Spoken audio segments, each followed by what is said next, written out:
Sup, my fellas. Don't forget to leave feedback, and enjoy the story. Against the backdrop of a warrior in purple armor sitting on a throne, it is said that the ruler who united 8 nations has finally descended into the throne of souls. The protagonist joyfully exclaims that he has finally succeeded. The system notifies of congratulations. Because he is the first king in the game and rewards will be issued and available for use, the audience in the chat notes that he has earned it and they congratulate him on his achievement. Someone pierces his body with a blade, he is bleeding, but does not understand who it is.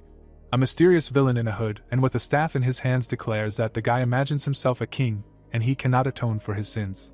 Against the backdrop of medical equipment, someone asks for first aid to a bleeding 20-year-old man, specifying that the pulse has dropped to 0 and urgent resuscitation is needed. In the frame of the flash of energy, the main character suddenly wakes up, while the countdown from 3 to 1 is going on. He sees himself in shock near the dead and wonders what is happening, because he clearly remembers how he was stabbed. Bai sees many dead bodies in front of him. Bai sits on a mountain of corpses and assumes that this is hell. He wonders that he never did anything bad in his past life, so why then is he in hell and who is he? The guy grabs his head and screams that he now feels like his head will fall off. He does not understand what is happening. The guy opens his eyes in shock, realizing that he remembered something. In the frame, the guy looks out the window from the transport with a smile. It is said that he is Bai. He is 20 years old and he was a streamer. At first he was not so popular, but the number of his fans grew because of the streams. In the picture there is a logo of the game. He explains that he played it. Against the backdrop of a huge technological ship in a city, it is said that the game takes place in the Middle Ages. When an alien ship with modern technology suddenly descends into the world, the game is adored for its unique universe and magnificent drawing. In the picture, a dead hero with the inscription dead, it is explained that many were repelled by the high difficulty, and such players began to watch the walkthrough on streams, and he liked the number of views that were gained by excited viewers. The system window says that he died, but not completely, he was reborn. The guy realizes that when he almost reached the top, he was killed. Bai turns around in fear screaming who is talking, thinking about a familiar voice. The main character stands in front of the shining inscriptions. The system says that from the point of view of dimensions, every game ever created is a special independent world and the player by his death activated a special reward, the rebirth key. He was reborn in Throne of Souls. He realizes that this is the voice of the assistant of the gaming platform and he found himself in the game. Bai stands with his fists clenched, saying that the special reward was rebirth and he died under strange circumstances. But he was given another chance. But if you think about it, the protagonist points to the posters with girls, wondering why he was not reborn in the world of beautiful ladies and did not get into the game like the memory of Summer Thrill, specifying for what kind of sins he got into this game, because it would be better if he just died without suffering. The protagonist with a displeased look sees a system notification that the rebirth key is a special reward. In other games there is no such thing. He says that this is bad luck, since he has already seen enough while playing and in this game it is not so easy to get all sorts of interesting things. A warrior in purple armor sits on the throne. The assistant says that he just needs to show what he is capable of and be on top again, and this time for the title of king he will receive a more generous reward, the key to time travel. The platform will allow him to move in time. He will be able to return to his world. The main character wonders why they simply do not give him such a reward in the first place. Bai throws up his hands and says that although he is very interested in this reward, he simply cannot, because according to the rules in the game there is no mechanism for endless rebirth, and with such a game difficulty he can die even from a stray dog. The system says that endless rebirth is really not provided, but the guy is not stupid. The main character stands in front of the yellow cells. The assistant says that he already has enough game achievements on the platform and he will easily choose a character, and this will give all kinds of equipment. He is shocked that he can choose anyone and now he even feels sorry. He sees the cells and realizes that he is not such a fan and cannot remember the passage from all the streams and what is not there, from popular AAA masterpieces to little-known creations without visual effects, and if he could use the equipment of all the characters, it would be awesome. The system says that he can also choose an ordinary peaceful player. The guy thoughtfully realizes that he can stay away from the most dangerous boss, and although he will still have to face hunger and disasters and the system is just mocking him, especially through a peaceful character so that he only tried harder to become the ruler. Bai smilingly declares that he can no longer be fooled and he has already lived for 20 years as an ordinary person and is not going to tolerate this. He wonders if there are any time limits on the path to becoming a king. The main character shows a fist against the background of a warrior on the throne. The system says that there are no limits and punishments and player Bai is sure that he wants to go the path of becoming a ruler. He exclaims that of course he is ready. The contract is signed. The yellow cells fly to the side. The assistant tells him that she hopes that he will sit on the throne. The protagonist is shocked to see the silhouettes of people, saying that it is he who is upside down. The character opposite him asks if he died a couple of days ago, because he already thought that he was decomposing, and the guy is alive. asking if he was reborn. The guys are looking at him upside down. Glay says that they need to get them down from here before the monsters return, because they need to run. The guy is furiously screaming whether she is mocking him, and whether she really thinks that some timid guy will help, and she does not see how scared he is. If not for the traitors, this would not have happened. Daegu with a serious look says that now neither Princess Mina nor the royal guards matter. He is tired and wants to die.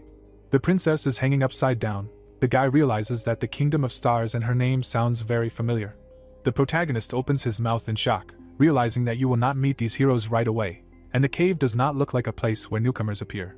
He excitedly thinks that if he had chosen a peaceful role, he would not have died so soon. By with the first level stands in the middle of a huge crying cave, he understands that this is some kind of hell. Against the background of patterns on the stone, it is said that rebirth is both the beginning and the end, and did by who chose the path of the king, immediately faced death. Against the background of the village of Anka, the main character wonders what is happening, noting that the entire storyline is broken, and in fact he should have appeared first in it, because it is for levels 1 to 10. In the frame, a tree is blazing with fire. The place is called the Burnt Jungle for levels 10 to 20. I thinks that then he would go to carry out missions here. In the picture, a large crying cave for levels 20 to 30, he understands that then he would go into the dungeon and save the princess and her guards and escape. But he will think about it later, because first you need to choose a class and somehow get out of there. The main character puts out his hand and against the background of bright light asks the system to activate the class selection. It responds that the request has been received.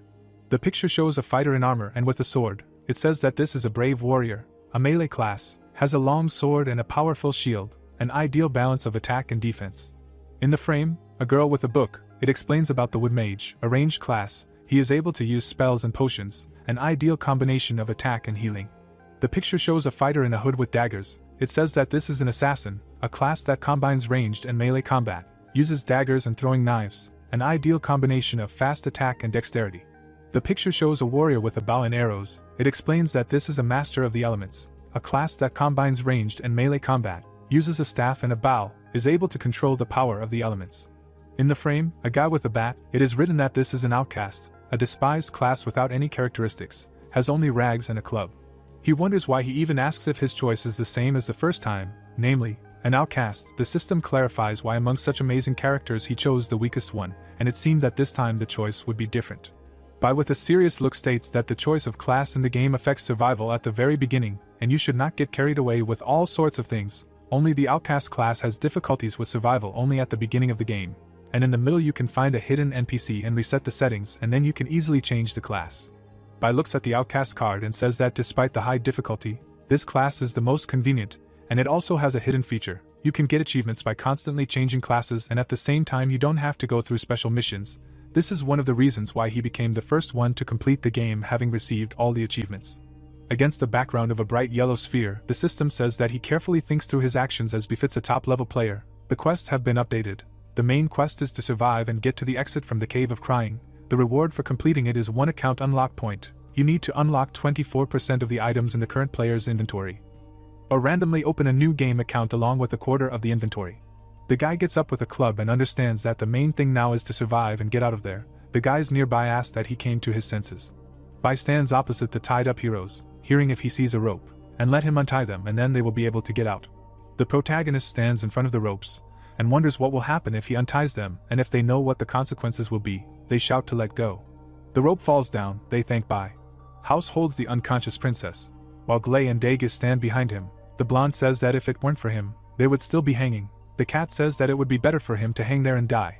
The man shouts that now is not the time because Mina needs to be brought to her senses. Glay says with a grin that he is here and that he needs to stop sulking. Suddenly he is thrown up. Everyone around is in shock. The ferocious monster Modik stands with an axe in his hands, warning that Lunch should not stick his head out once again. House exclaims that this is the leader of the clan of plague animals, not understanding where he came from. Blood flows from the axe, screams are heard. The warrior stands among his dead brothers. It is said that since he decided to run, he will have to face the dungeon boss. That battle is extremely difficult because everyone must give it their all. But if he enters the battle without skills and equipment, he will doom himself to death. Bai with a serious look understands that he needs to go to the cave alone to get a reward and unlock his account, and then he will think about whether to go back to save them, because they are important NPCs, but now survival comes first. The guy leaves with a club in his hands from the rope, hearing shouts of what he is doing and why he is not helping, and is he really going to escape alone? Glay screams in rage near the house asking what Bai is up to, and whether he really thinks he can get out alone. The other replies that he already said not to waste time on him because he is just an outcast, stupid and cowardly, and he will not last even a minute. The main character with a weapon in his hands declares that they still will not believe him and will soon understand everything themselves. He thinks that it is almost time. Opposite him is a plague beast cub with a large club. He laughs fiercely. The character next to him exclaims that the outcast cannot cope with him. The monster swings his club and runs forward. The protagonist realizes that the fight is inevitable in any case, and it will be difficult to defeat a level 5 monster. The protagonist deftly dodges his blows, realizing that it is not impossible. Bai jumps back from the powerful attacks of the plague beast cub. The surprised guys hang upside down. Glay says that he dodged very uncertainly, but the timing was very accurate. Daga says that he is not so simple. All reincarnated are quite strange, but now he just wants to die. The protagonist, kneeling with a club, understands that the connection between the body and mind is perfect, and despite the lack of equipment, he still has enough experience. The monster laughs and throws a bomb at him. A strong explosion occurs. Suddenly, the protagonist breaks out of the column of flame. Bai strikes directly at the head, realizing that it is time to cut the enemy. The protagonist puts out a bloody club and says that this is the end. The last blow remains. The cub of the plague beast runs at him ferociously. The protagonist hits him on the body and screams die. Surprised characters hang upside down. Glay exclaims that this kid was able to kill a level 5 monster without receiving damage, and with a club. Daegu declares that he envies the monster. House admits that he underestimated him, but it will not make it easier for him to survive and he will still die. The protagonist sits with a weapon in his hands, realizing that he can dodge blows thanks to experience. But he will not catch up with the monsters so quickly in level, since his characteristics are still too weak, and since he has already chosen an outcast, he needs to adapt to a special style of play and he will avoid fights as much as possible. The system says that the player by defeated the level 5 cub, received 100 spirit points, 2 gold coins, weapons and melee attack power increased by 5 points. The protagonist pokes at his stats and realizes that they are terrible. There are 900 points left before the update, so killing monsters is ineffective and the main thing is to get out of the cave as quickly as possible. The protagonist rises with a club in his hands. They shout at him to stop, asking if he really won't think about the fact that the more people the higher the chances of getting out alive. They ask to lower him, and they will do whatever he says, get gold and equipment. Mina hangs upside down and asks Glay to forget and not bother him, because if they can't get out themselves, then they are destined to die, and if they can't even cope with this, then how will they overcome more serious trials? They are shocked by when she managed to wake up.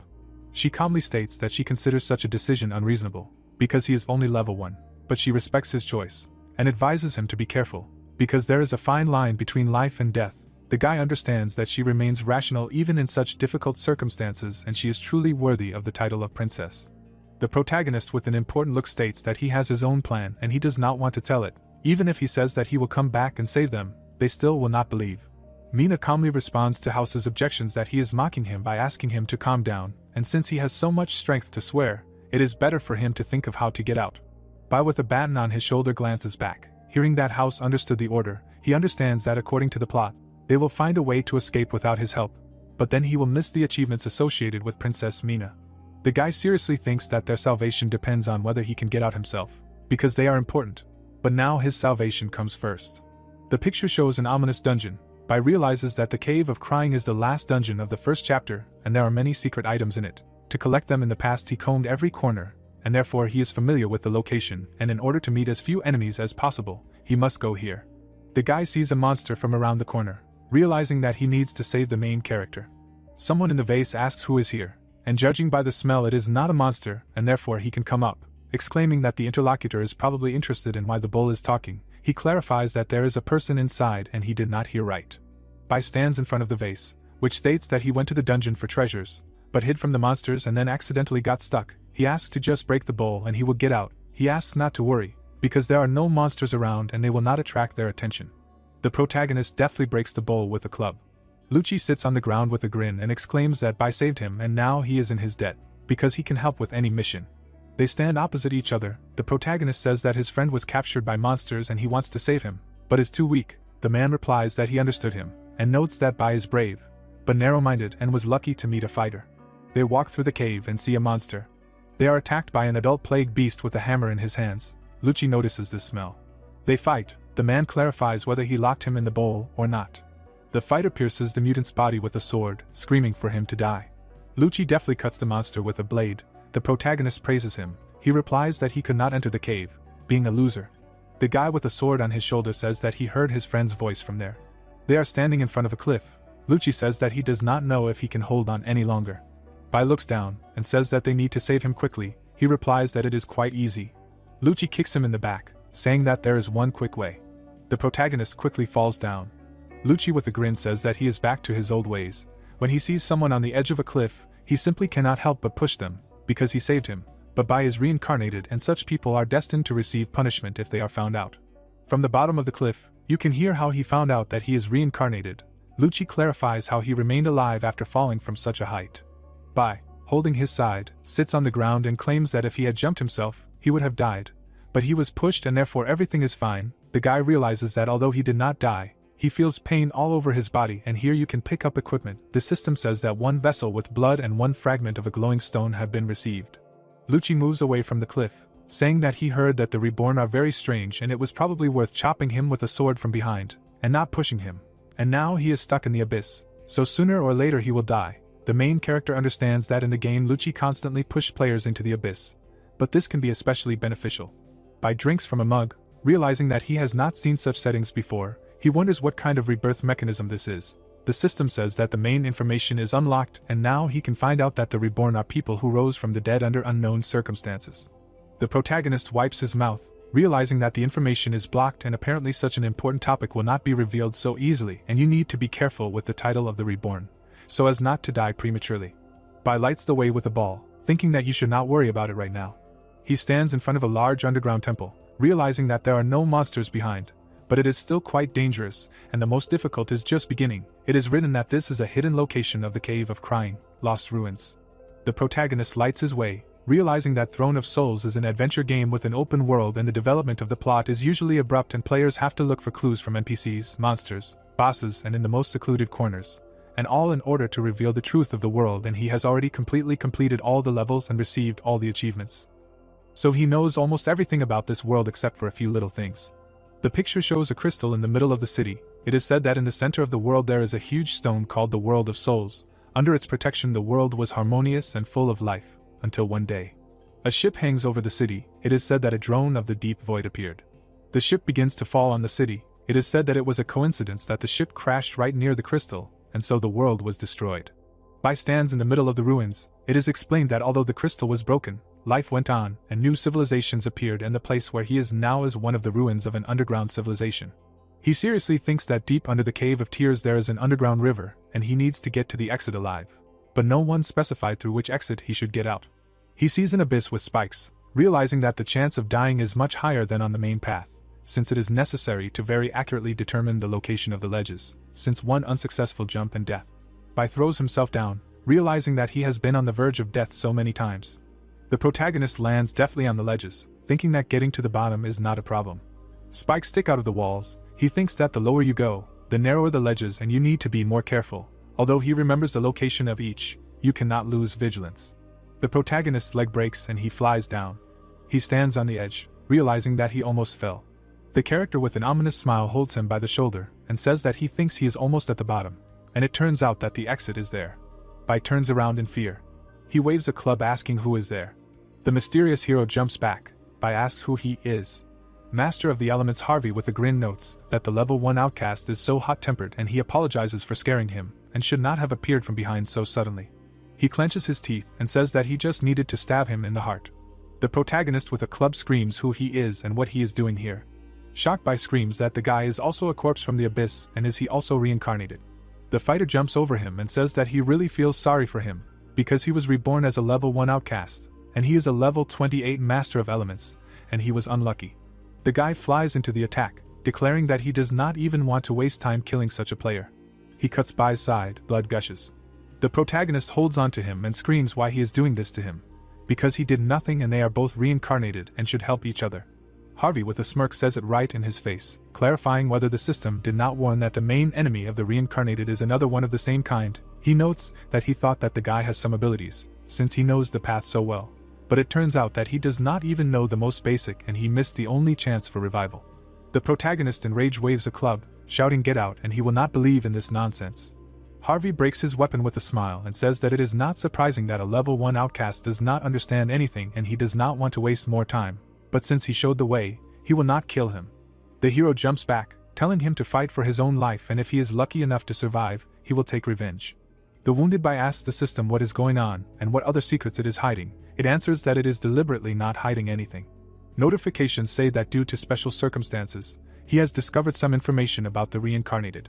Warriors fight in armor. It is said that the reincarnated are considered evil heretics and are hated by everyone in the world. The reason is unknown, and the reason for the increase in brutal murders among them is also unclear. The player can not only get soul points and experience, but also blood points. In the frame, a warrior with wings against the background of a big guy, as well as other classes. The system explains that reincarnated are people who have found a second life, but they can have different classes, and the reason is not disclosed. They randomly turn into creatures of different races, classes, levels, and low-level ones are easily calculated by the strong at first glance. In the frame, an outcast card, it is said that the class of each reincarnated contains unique information about the world. The exception is the outcast class, but they can get unique information by changing the class. The main character flies down, realizing that he is almost dead, and he does not need all this information, because the world of the game is not so simple. He grabs the ledge with his hand. He screams in pain, hanging on a bloody stone, but realizes that he cannot let go. He is furiously realizing that he finally has a chance to be reborn, and he cannot let go. He is almost at the bottom. He begins to fall down, realizing that he must endure any pain, and this is the last oath. Bai quickly falls to the bottom, hitting the walls. He is lying on the ground covered in blood and laughing, saying that he kept his word and there are 10 meters left to the exit and he needs to crawl. Bai is surprised to think about the smell and sound. He is sitting on the ground in fear, seeing a fierce beast with curved fangs of level 25 in front of him. A scary monster with many eyes is walking towards the frightened Bai, who realizes that he clearly remembers that there should be no monsters in this place. Many fierce particles are flying towards him. The guy understands that he needs to take advantage of his slowness and crawl to the exit as quickly as possible. Bai finds himself with his back to the green water, not believing that the monster accelerated so quickly, and in general it should not be there, and this is very strange.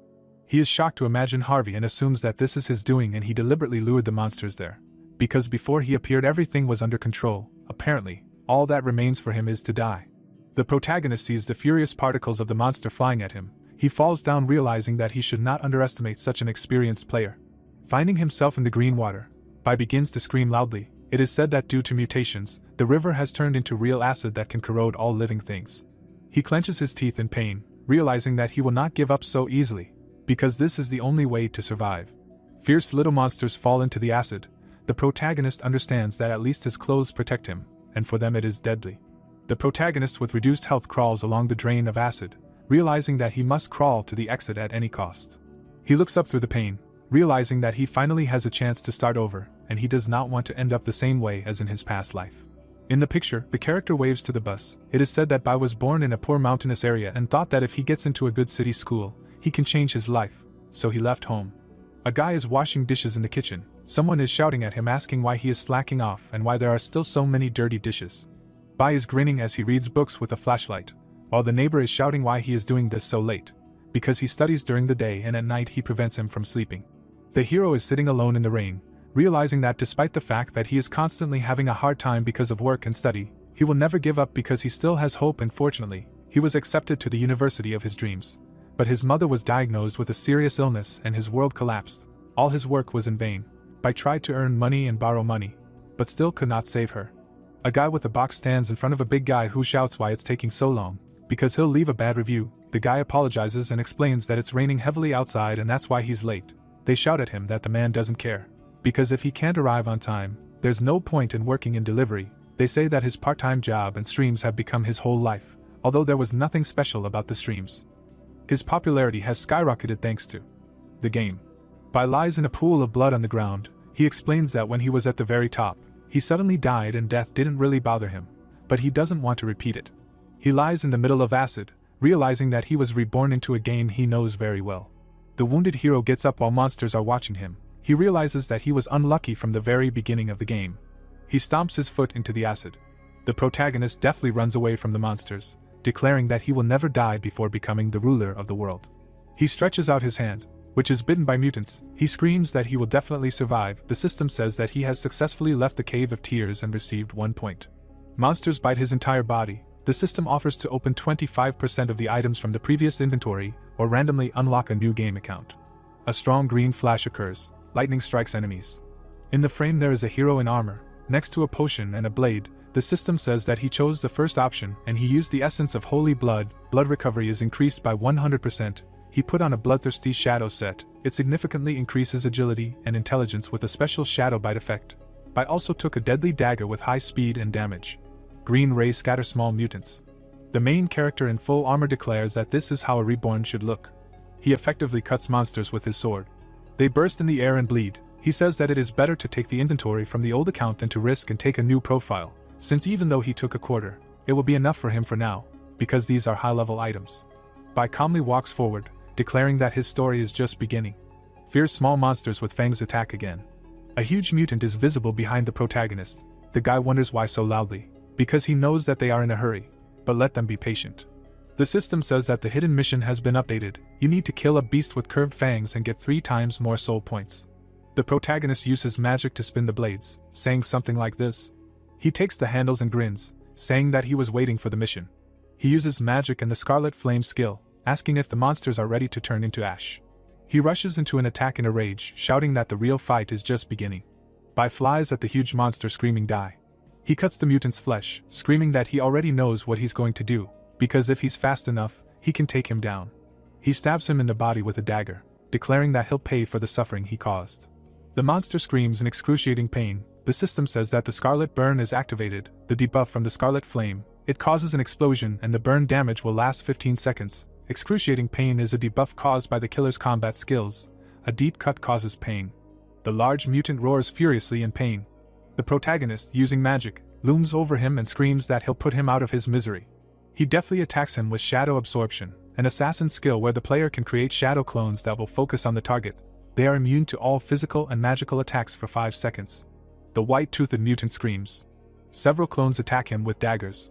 The monster's health is at 0. The system says that the protagonist has killed a rare beast. The mission is completed and he receives a double reward in the form of soul points, a total of 18,000, and also receives an achievement called, "Sometimes a weak light is stronger than a raging fire." The protagonist lands, receiving level 8. He enthusiastically understands that this is all thanks to the battle. In the picture, a sheet with calculations, he understands that raising the level in this game is quite difficult, and one day he briefly outlined the rules for obtaining soul points and leveling up. The audience took it quite well.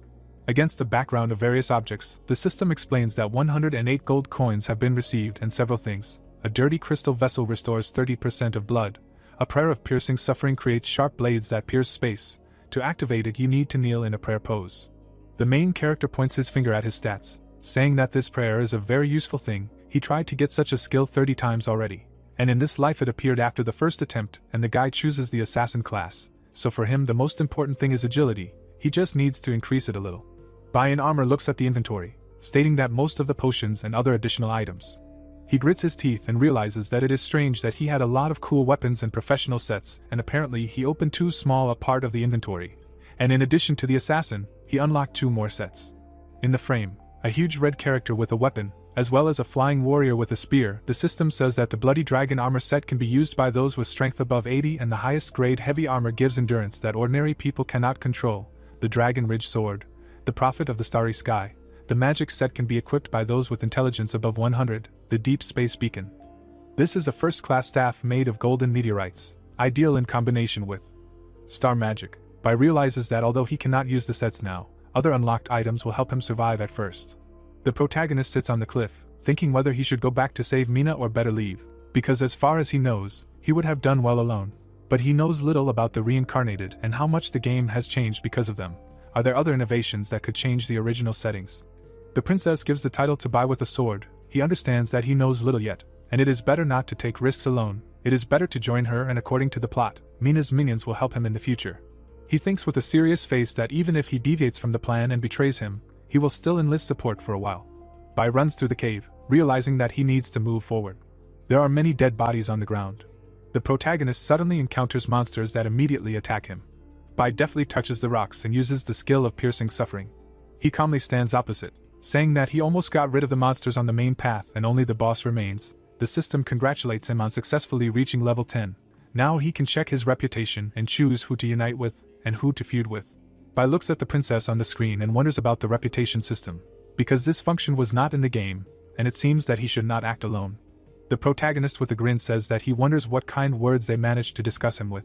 At the top of the cave, silhouettes of people are visible. Screams are heard that the more he thinks, the angrier he gets, because a level 1 outcast is just some kind of fool, since he decided to leave them to die alone. Another states that he heard that reincarnated people only think about themselves, otherwise why are they wanted everywhere? Daga notes that death is not such a bad outcome. Mina upside down orders to stop discussing nonsense. Their skills are simply inferior to others and that is why they were abandoned. She as the leader of the team should take responsibility, because it was she who made them follow her. 3 guys upside down look at her. Glay claims that they swore allegiance a long time ago, and there is no need to apologize. House notes that they are wailing so much not because of death, but because their dream of rebuilding the country will sink into oblivion because of some stupid outcast. Daggers cut the ropes under the words, that's for sure. They suddenly fall head over heels. One screams, protect the princess. Daga lands on his feet, while the others bang their heads. The cat says with a serious expression that he is not dead again. House stands next to the princess and asks if she is okay. She says yes. Glay lies on the ground and says that he does not understand whether they were saved or are trying to kill them. Bai in armor walks up to them, telling them not to be nervous, because he just got a little revenge for the insults. The surprised heroes on the ground recognize this voice. The guy takes off his hood and asks if they are surprised, because he said that he will be back. But the boss will be here in a minute, so there is no time. The hero cuts the ropes with the dagger. A question is heard about what he just said, whether he really came to save them from the approaching boss and whether he was going to help them. Mina stands in front of him and says that whatever his motives were, she is grateful, because they would have hung there until their death. The guy replies that it is not time for this yet. In 40 seconds a catastrophe will begin, so we need to take up arms and run, and this will be the best gratitude. House, next to his friends, loudly shouts for the little one to watch his tone. For such an attitude towards Mina, he can lose his head. Glay says that the main character rose to level 10 in half a day and they say that everyone has skeletons in the closet, and he is no exception. Daga says that the scoundrel is not so bad and let him kill the cat, otherwise he himself will kill him. The protagonist thinks with a serious expression that his statements have had an effect. He shouts at least to beat him. He doesn't care. Without him they will be too weak to cope with the boss and they have no chance of winning. Someone promises to send him home. Mina with a magic spear orders House to calm down, since now is not the time for arguments. Everyone needs to prepare for battle. The princess near her wards in armor says that she still has many questions, but she will not miss a glimmer of hope.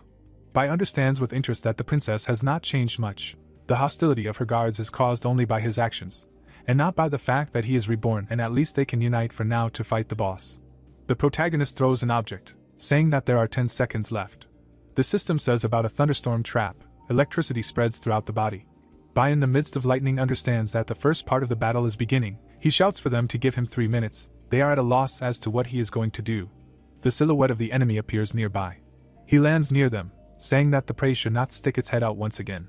Madak with an axe at the ready asks where he is constantly trying to escape, promising that he will personally roast him. He steps on a thunderstorm trap. The monster is pierced by an electric current. The hero shouts that the boss fell into the kid's trap and how does he know about the appearance of the mutant. The heroes stand in front of the enemy. The princess shouts that they should not think about it now because they need to focus on the boss. Madak inflicts the strongest blows, declaring that a bunch of vegetables decided to rebel. Wondering how they are going to cope with him, the hero realizes his strength, because he suffers even during the block. Arrows fly towards the boss and he speaks childish babble. Madak calmly declares that if they want to fight normally, they must show everything they are capable of, without teasing with worthless attacks. With a mighty axe he cuts the vines, shouting that they will not be able to stop him. House bounces back from the axe blow, declaring that they should run like cowardly rats. He summons a huge whirlwind, shouting that he will torment them, because their screams are the best delight for the ears. The heroes activate the barriers. A cry is heard that the blows cannot be avoided, and where the kid ran, another declares that they need to forget about him. The princess will soon run out of strength. Mina puts out her hand, casts a spell and shouts that they should not pay attention to her, demanding that they simply try to fight back the monster. The ferocious Madak swings his axe, asking if she is the most delicious here. The monster hits, but someone blocks the blow. The boss swings his weapon and shouts that it is a pity, wondering how long she will last. The shocked monster shouts that it hurts. Bai's daggers are stuck into his back. Madak asks who he is. He replies that he just peppered his head a little. The system says about the acid of the river Styx, the more acid the longer the effect of the toxin. The protagonist jumps, dodging blows. The monster asks how he dares to laugh at his preferences. He is surprised that he is so fast and agile. The acid on the monster's back corrodes him. He says that it hurts. He asks how he knows that acid is deadly for plague beasts. The monster strikes the ground with a strong blow with an axe, screaming die. Because how dare some person look down on him. Others notice that the boss is losing his temper because of the acid. Cracks in the ground go further, they exclaim that this is their chance to deal with him. A strong explosion occurs, bodies fly apart. It is said that the boss has gone crazy. Skeletons with red eyes fly through the air. The dead are resurrected. It is said that the battle has entered the second stage, since the monster is still able to control the dead. The protagonist excitedly turns around and says that others need to interfere with the dead, and he will deal with the boss. They exclaim that he really was going to do it alone and really decided to die. The heroes with weapons in their hands stand in front of the army of the undead. Mina orders them to line up and not miss a single dead man. Madoc stands in front of the protagonist and says that he went alone on him, calling him a brave newcomer. The monster claims that he is used to pain and now needs to show his trump cards. The guy holds 2 daggers and realizes that the boss is recovering very quickly and the acid will act for another minute. According to the plan, the princess will be fine only if he himself does not die and the fight must be finished in a minute. Madoc furiously asks what he was thinking about, shouting that it would be better for the guy to think about how to run away far away, until they turn him into mincemeat. By rushes to attack holding 2 blades, he declares that Mince is an interesting death. The hero runs at his enemy, clarifying that he means his death. On a red background with the inscription death, a monster pierces the protagonist and declares that he is just a sheep, which will be mercilessly torn to pieces and only bones will remain of him. Madoc holds his head on the same background, saying that he is like mince in the hands of a cook, because you can mold anything from it. It is said that the boss of the Cave of Tears, Madoc, is known for his impenetrable skin and rough flesh. In the game he died at his hands at least 30 times. A monster with an axe flies into the attack, asking how Food dares to rebel. The protagonist bounces back from a powerful blow, while Madoc screams incredibly. Bai seriously thinks that he is still quite fast, and the weapon easily deals damage. With his current health level he will withstand no more than 2 attacks and his agility is high enough. If he does not get hit, he will withstand the last 2 minutes and use poison to deprive him of health. The mutant swings an axe, shouting that he was not going to kill him, only dodge and can, so confident because of the speed. The main character dodges the fragments in flight. Mina casts a spell with a staff in her hands and realizes that this guy managed to perfectly dodge all the boss's attacks and he confidently determines the time of impact and the range of the attack when dodging. She thinks that he does not look like a beginner, and it feels like he is already a professional. Madoc with a weapon in his hands laughs and says that he sees his tricks and if he thinks that if he constantly dodges and uses poison, he can cope with him, but if this helps, then very little. The monster raises his axe and opens a portal, declaring that he will see who dies first. Bai realizes that the 3rd stage is beginning. The monster waves his axe, shouting that he cannot hide from the bloody dance. The main character's health decreases. While he laughs and says that even though he is agile, he cannot hide, the guy understands that in the 3rd stage the attack range increases significantly, which makes it difficult to dodge. Even a light hit can cause damage. Bai with an unperturbed look understands that he did not expect this anyway. House with a sword stands next to Glay. They say that the smell of blood is so strong and even if he manages to dodge, he is still doomed. House wants to leave the dead on Glay because he needs to prepare for a meeting with the boss, who in turn claims that he cannot cope alone. The monster attacks again, promising that this blow will be the last for the main character. Bai skillfully jumps away from him. Suddenly the protagonist flies over the enemy.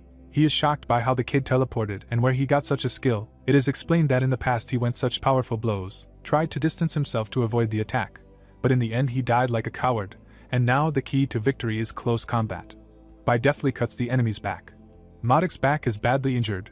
The protagonist understands that at the 3rd stage the boss's attack speed slows down, so you can use a shadow sting in order to enter a certain radius, and withstand a couple of blows and then they will see who else loses. Madoc loudly growls from the pain, clarifying why the guy always hits in the back. Surprised heroes look at this. House shouts that this fool wants to die, and this will happen if he takes one blow at such a distance. Glay in shock asks that the kid managed to turn the fight back. Daegu does not understand how Bai determined the boss's weakness, and he hopes that he will determine it too.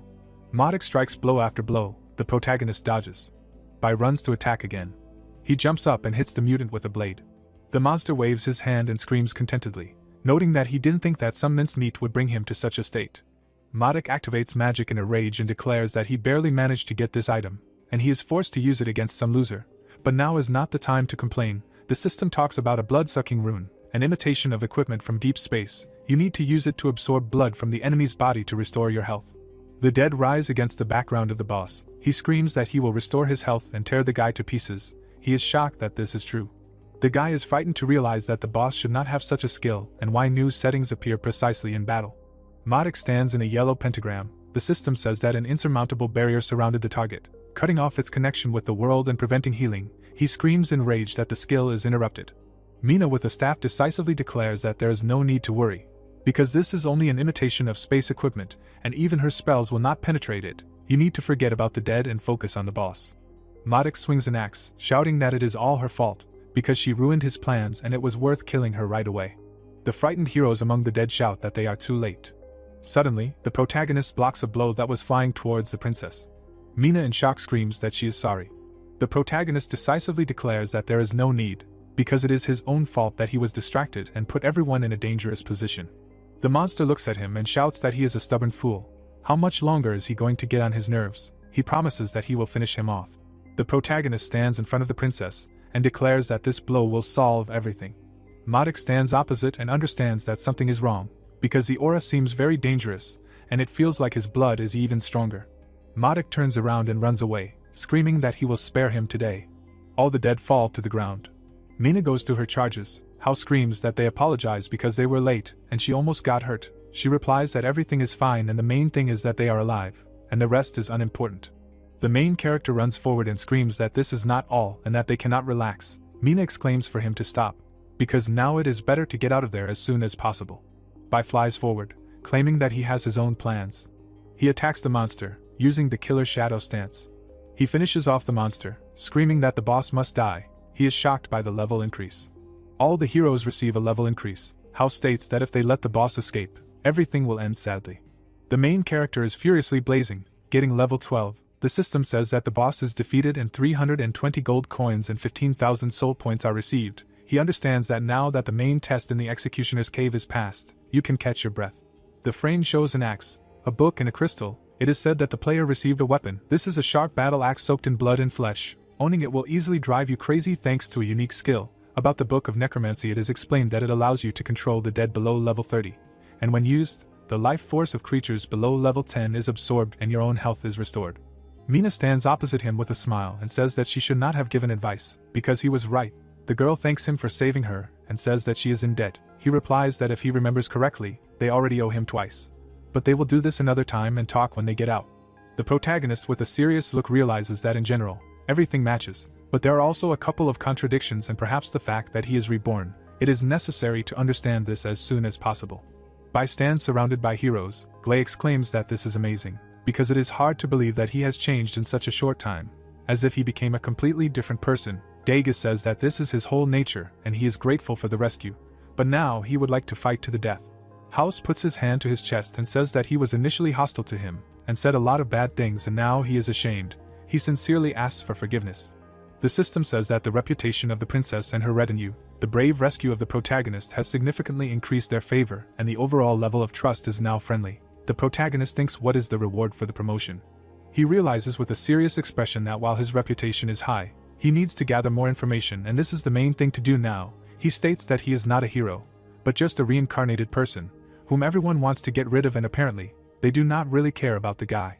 Mina with her hand on her chest states that he is really special and next to him they are also in danger, and it seems that they have a close connection with the reincarnated, because in addition to him, someone else helped them.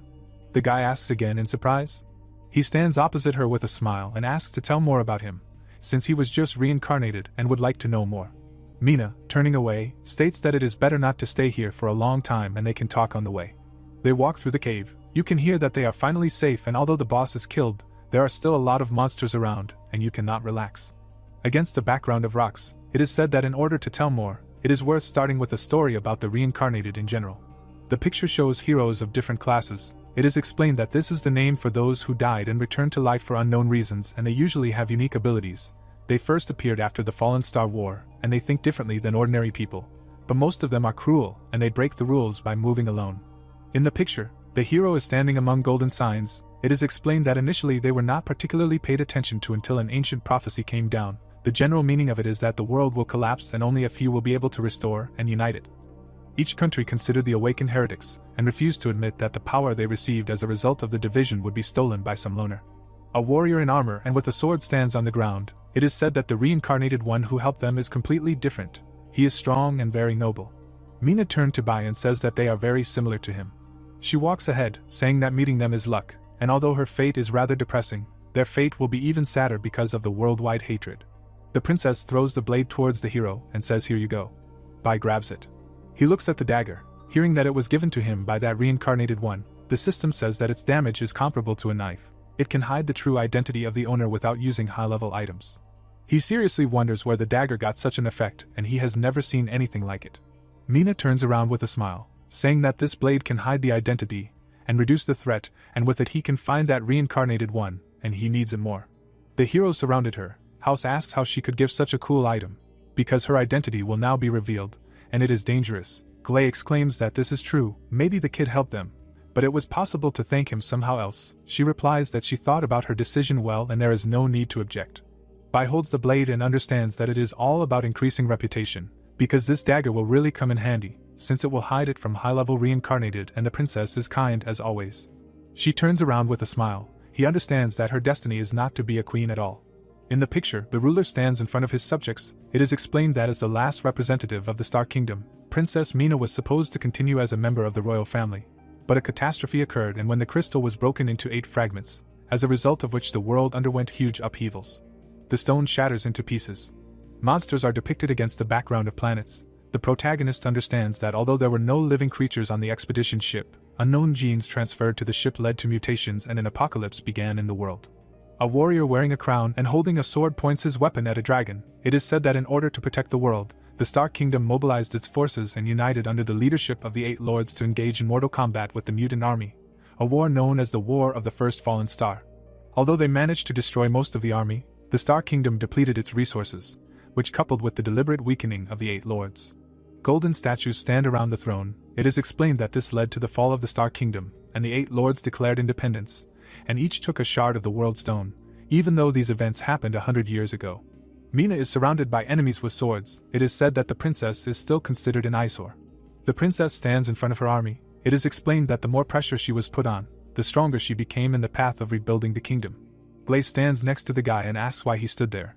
Because there are corpses of plague monsters everywhere, and he really killed them before rescuing them, saying that he knew how and it's good that they are not enemies. Dega points to the light at the end of the cave and says that the exit is there, and he did not die again. Mina runs forward and says hurry up because they are almost out. Her face is illuminated by the bright sun. The heroes stand in front of a picturesque view with forests and mountains. The princess happily spreads her hands and says that they have not seen sunlight for a long time, and this is an incredible feeling of freedom. The heroes rejoice. Glay exclaims that they no longer need to look into the darkness and breathe in corpses. House declares that they are free. Dega notes that he is even glad that he is alive. Mina turns to the main character and says that only after imprisonment do you begin to truly appreciate freedom. She thanks him, warning that she will not have enough words. Bai replies that this is nonsense and a dagger is enough. He specifies where to go next. They look ahead. The girl says that they have business. The guy thinks that he does not know their plans, but just in case it is better to ask and make sure that nothing has changed, he specifies what. Glay stands next to her friend and laughs, saying that it is important. House notes that the protagonist saved them, and they have nothing to hide. The princess says with a smile that he is right, and she is just a little embarrassed to talk about it. In the frame there are fierce villains. She explains that they took mercenaries, but they betrayed them, leaving them with nothing, and they also stole something important, and she must return it. In the frame there is a blue and gold crystal. It is said that the protagonist knows what is being discussed, namely the star core. This is a necklace made from the core of the world crystal, a symbol of the royal family, and this is one of the most valuable items in the game. Mina sadly states that her weakness and naivety are to blame for everything, and she blindly believed in fairy tales.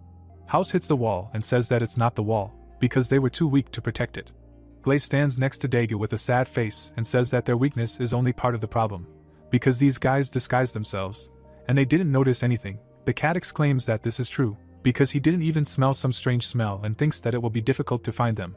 The princess plaintively declares that she must find them. She will get them from the edge of the world.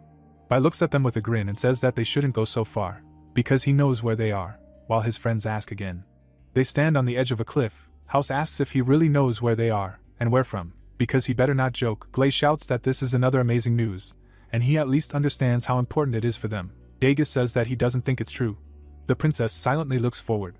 The protagonist with a serious look assures that he is not joking, because he has never lied to her.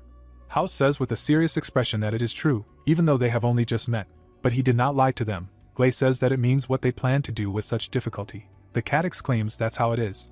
Mina looks at the guy and says that she is sorry that they doubt him. It is always a strange feeling when a large stone that presses on the chest is removed so easily, and she was prepared for the worst. The main character puts his hand on her shoulder and assures her that she should not worry, because he cannot explain why. But he is almost sure of the location of the mercenary group, and from now on she just needs to follow him. The embarrassed girl replies that she will do so. Dissatisfied House against the background of mountains declares that you can say whatever you want, but you can't be familiar with the princess. Glay with a smile claims that she did not say anything, so everything is fine. The picture shows the location of the burnt jungle. The system explains that perennial fires seep through them, but they support the ecosystem and do not destroy all life. A ferocious reptile runs after a small monster. It bites it, blood flies. A lizard with blood on its mouth growls. It is roasted on a fire. It is said that this jungle is no place for a person, because it is hot as hell here, and fortunately, the fried iguana turned out to be damn tasty. Against the background of a broken camp, the system says that these are mercenaries. The number is about 30. The character says that this is nothing compared to what they got. Another replies that this is for sure, because thanks to the stupid girl who turned out to be so gullible and so easily revealed her true nature. The mercenaries are sitting around the fire. Maxell says that he does not understand why he is still here, although he could spend the money in the city. Kara replies that the boss said that he has his own plans, but did not tell what, so they will have to wait and the money will not fly away anyway. Yuri turns to the boss, specifying how much longer they will hang around there, because even though he is a pyromancer, he hates the heat. The white-haired leader of the Justice Pact mercenaries named Hades silently approaches them. He holds a necklace in his hands. Hearing that he is looking at it again, he notes that since the boss received it, he constantly looks at him. And what kind of necklace is this? Hades looks with a smirk and demands that he shut up, because he is not deaf. The boss stays here for so many days just in case. Suddenly the woman escaped from the executioner's cave, and he really regrets that he did not kill them then. The mercenaries are sitting around the fire. Maxell says that the boss is too cautious, because the girl could not have survived there. Kara notes that they have become food for the creatures. Yuri says that the girl could have become a hero if she had refused the boss's offer to join them. And how can one be so naive as to trust the first person she meets? In the frame, the princess with a tied body screams that how can mercenaries be so dishonest? She trusted them, and they betrayed her. Hades grabbed her face and stated that they have no contradictions between these two concepts. Everything depends on how much they get in return. And so they are very flexible in their judgments, and as for betrayal, they are wrong. He does not betray, but helps them. He furiously declares to Mina, asking if they do not want to return their country, because with their help they will spend much less time. She just needs to give her necklace and become his wife. She exclaims that she will never agree, suggesting that he just kill her and she will die before giving the necklace. He smirks and declares that she is stubborn, and if she does not value her life. The mercenaries swing their swords over her retinue. Hades clarifies what about the lives of her companions, because they are a bunch of losers, but their loyalty is worthy of praise. He asks if he will really stand and watch them die. The girl clenches her teeth in rage. The villain with the necklace in his hand says that stupid people have no right to live in this world, not to mention the incompetent queen, whose abilities do not match her ambitions. One more night, and in the morning they will visit the nearest village. The bandits shout that he is magnificent. Maxell sits next to the woman and asks if he will finally leave this hole. He is so happy that his blood boiled. He leaves the boss with her, saying that he will go and work his muscles a little. He replies that a warrior eats, sleeps, fights and has fun. How much energy he has. Yuri sits opposite the boss with a smile and clarifies what he is going to do with the necklace, because it must be worth a fortune and he cannot just keep it. The best option is to sell it in the nearest country, because this girl is wanted everywhere and probably because of the necklace. If they dispose of it correctly, they will live forever, and if not, they will be killed. He stabs the monster with his sword, saying that he is right, and who would have thought that they would make so much money on a random escort mission? They should make the most profit. Hades sits by the fire and says that he was thinking about trading with countries, but the closest one to them is a duchy, and that country is full of poor, sour artists, from the queen to the nobles. And instead of selling to them, they will sell directly to the counts, who have much more money. But he heard that there is a small war between the counts over the border, and they will not have so much time to look at who they are when it comes to selling goods. The picture shows 3 different coats of arms. It says that the county of Hades, knight, commoner class, is marked with a coat of arms with a lion's head, rich in mountains and mines, as well as excellent blacksmiths and a strong army. The duchy of Ilena, queen, noble, commoner class, is marked with a coat of arms with a rose and is rich in crops and flower gardens, as well as excellent artists and writers. The county of Wembak with a coat of arms with a bear's claw and an axe, has dense forests and hunting grounds. The boss says with a smile that they underestimate the influence of this necklace, because the essence of war is profit, and even in these troubled times, this jewel inherited by an orphan of the royal family, according to rumors, can change the world, and the total profit from all wars is less than 1/10 of the cost of this jewel. The necklace hangs over the fighting warriors. An exclamation is heard that it is so precious, and then why don't they keep it for themselves and use its power to found a country? He replies that he thought about it, but after studying it for the past few days, in his hand it is just an ordinary stone and he cannot feel its power. Hades gets up and states that if one wants to live a long life, it is better not to covet power that one cannot control. He leaves Yuri, saying that they are not like the cult of bitter flesh who use their flesh and blood in exchange for power. In their limited life, the most important thing is to earn more and live happily. The ward clarifies how he knows all these secrets.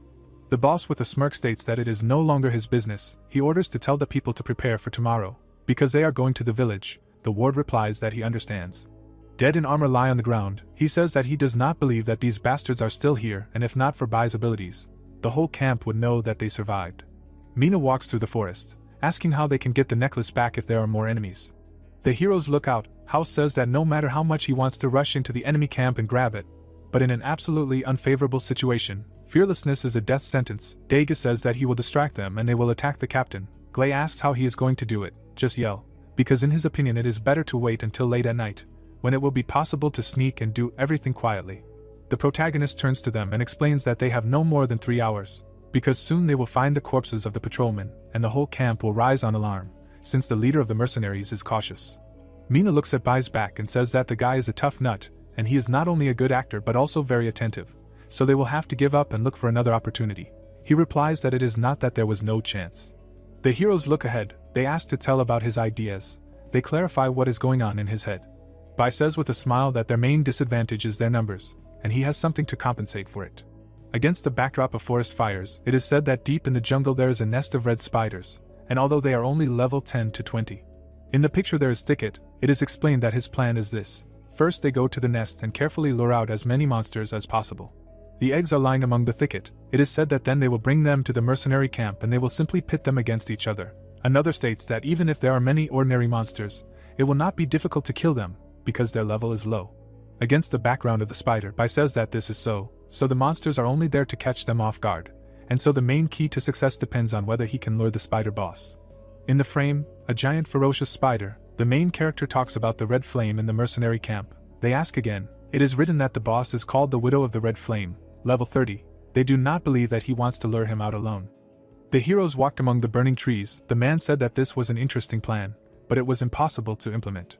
Firstly, they would not be able to calmly leave the battle, and the only ones who could cast an invisibility spell were the princess and their cat. An indignant cry was heard that he was not a cat, but a tiger. Mina walked with her arms crossed and said that her invisibility spell is single and not group. Once she and Xiaomia become invisible, the monsters will fall on House and Glay, but it is very dangerous. House frowned, saying not to worry about him. If it helps to get the necklace back, this danger is nothing. If he dies, Dega must take care of the princess. He said to hell with invisibility. He will fight and happily throw himself at the spiders and die a terrible death. Walking ahead, the guy in the red cloak said not to worry. If they follow his plan, then no one will die. The heroes saw something flash in front of them and heard that it was for them. The green-violet bottle contained water from the River of Shadows, which gives the power of invisibility for a short time. The device is the Whisper of the Gods, deep space technology, a product of the original technology of the advanced deep space ship, allows free communication within a radius of 1,000 meters under special conditions, regardless of space and distance. The orange item is a freeze grenade, a mystical rank mechanism. You need to pull the trigger and throw it at the enemy to activate a chain of freezing explosions, but you need to be careful, because the effect affects everyone in the affected area. The comrades opened their mouths in surprise, and looking at the items, Glay said that there are so many rare items, he is sure that he wants to give them to them. He was not mistaken. This is even a deep space item, and he gives one to each of them. Does he even know how much they are worth? Dega asked in surprise. Where did he get them from? Is he the illegitimate son of the king? Bai closed his eyes, thinking where did he get them from? From the marketplace, of course. The deep space items this time are barely enough. He will have to accumulate more account unlock points, and answered out loud that it does not matter how he got them. The main thing is what is with them, and his plan will go smoothly. Well, looking ahead, Mina said that they respect his privacy. But even the current king of the 8 kingdoms would not be able to give away only a deep space item so easily. Primordial deep space items are rare and are only for the royal family, who use them as a reward for nobles and knights who have achieved great success. The hero introduced the figures standing by the shining statue, saying that although the emergence of the Deep Space Observer Academy created imitation props, more sought after, but the copy will never be better than the original. In the modern world, even religious movements have emerged that worship deep space items, including many aristocrats. Observer academies are an independently research academy. The heroes fought against the huge robots. He continued that they turned the results of their research into military equipment, sold it to the highest bidder. The results of their research contributed to the technical progress of the human world. But at the same time, they began to plunge this world into chaos. People surrounded the glowing devices. The heroine continued to say that on the black market, items from deep space are in great demand among the rich and can cost simply exorbitantly. So they sold such things on the black market to pay for the services of mercenaries. Lost all the money and the family necklace? The surprised girl asked in shock how he found out about this. The hero answered that he guessed. She thought to herself that they knew everything. That you came back, said that she should not worry, they will return everything back. The girl touched her reddened cheek and thanked. She thought to herself why his words always instilled confidence in her. Why it becomes so warm. No, what is she thinking? Now is not the time for such thoughts. The system reported the main quest to help Princess Mina return the Star Heart necklace. Looking forward carefully, the hero, thinking that he got what he wanted, a new system, he wants to get more account unlock points. What are the ways to increase the reward? He received a system response that there are currently 3 ways to complete the task: a chain of tasks, a special task, hidden tasks, kill the reincarnated, accumulate soul points. Putting on the hood, the hero thought that it did not seem that it would be too difficult to get them, so after he returned the necklace to Mina, he would need to focus on unlocking the account, but there was still one doubt: it needed to be tested in battle. The comrades followed the hero, hearing the order for everyone to get ready. They had a spider monster lair ahead. Let them keep in touch with it and stick to the plan. The trees were strewn with glowing eggs. This was the nest of the red fire spider. On the ground stood red fire spider cubs. The foot stepped on one of them. The heroes trampled the monsters. House said that these were babies, an excellent stress reliever. They crunch well, Glay confirmed, saying that all the accumulated stress was removed in a flash. Let the princess try it. Mina, who was creating magic seals, shouted that it was enough to have fun, and that they should hurry up. According to the plan, they should destroy enough spider eggs to provoke the boss. The guy swung his sword, shouting that he understood. But would destroying spider eggs really help with this? Could Bai really do it himself? The elf replied that there was no need to reason, they should trust him. A better plan, and he still didn't have one. The huge and adult red fire spider looked with its round eyes. A question was heard. It worked, he was right. Many huge spiders were catching up with the heroes. A cry for retreat was heard, and according to the plan, they should use items when they were near the mercenary camp. The spider's red eyes were burning. The red flame widow covered in eggs screamed for her children. A question was heard. Did she feel that her eggs were destroyed? Bai came closer, saying that this meant that the princess and the others had successfully completed the first step of the plan. He stood with his arms crossed with blades and said it was his turn. The spider smashed the ground with her claw. The monster looked at him with red eyes, asking how dare they come to ask for anything other than death? Looking away, the hooded hero clarified that he had not said anything. He attacked one of the claws, saying that he had to defeat it anyway. The spider said that such speed and confidence. Among the webs was a girl with red hair, saying that she was an unusual person. Here the widow touched the guy's cheek with her hand and said that she liked strong males, since the eggs had been destroyed. But why shouldn't he stay so that they could have many children? The hero clarified she meant so that he would be injected with neurotoxins, eaten into euphoric hallucinations. Cutting off the spider's head, Bai exclaimed that he was too good for her to eat. Webs flew everywhere. The monster took on a new appearance, saying that he was a fool and would die anyway. She was simply offering him a choice of how he wanted to die. Avoiding the poisonous web, the heroes bounced off the trees and thought that it seemed like the boss's hatred meter was full. He ran away, moving in a zigzag pattern, and thought that his goal was not to fight the boss. He looked ahead carefully, thinking that the key to victory was whether he could lure the boss out of his territory. The spider widow was sitting on a tree. A huge web appeared above the hero's head. But it fell to the ground. Bai thought that in the original game, bosses had a strong sense of attachment. No matter how they were provoked, they never left their territory. The spider quickly moved its pincers and shouted where was the former assertiveness. Or did he understand how strong she was and became a coward? So he quickly ran away. The hero thought that he had led her to the border of his territory. Would it really be the same as in the game? The monster turned around and walked away, saying that this was not fun. Cowardly males did not interest her at all. The guy thought that everything was not so simple. If hatred did not touch her, then he would try to seduce her. Smiling and pointing his finger, Bai asked to stop and asked if she did not want to know what he was planning. Their leader ordered him to deprive her of silk. Her silk is good material for equipment, and besides, they are not far from the camp with these men who are bigger than him. He is not afraid of her at all. The spider asked again, 3 strong males?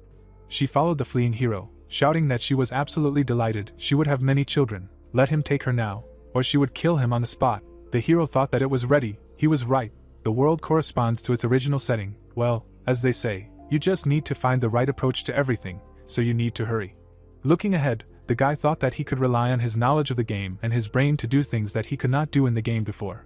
And whether the world really works like this, The first thing he needs to do is get his hands on new accounts. He knows how to do it. Many red spider monsters lay ahead.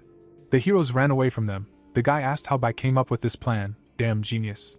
Mina shouted for them not to be distracted. The mercenary camp is already close, and according to the plan, they must get close to the camp, and then use items to divide the crowd of spiders into 4 parts.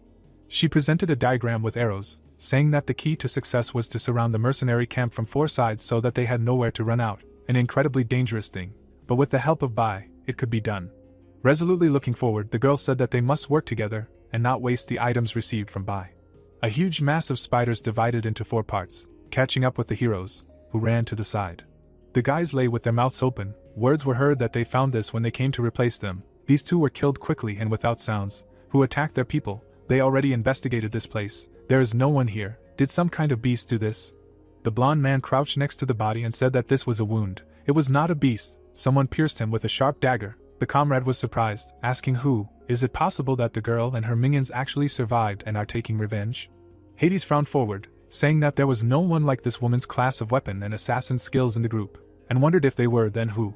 A man with a wound on his leg appeared from behind, saying that monsters had invaded their camp.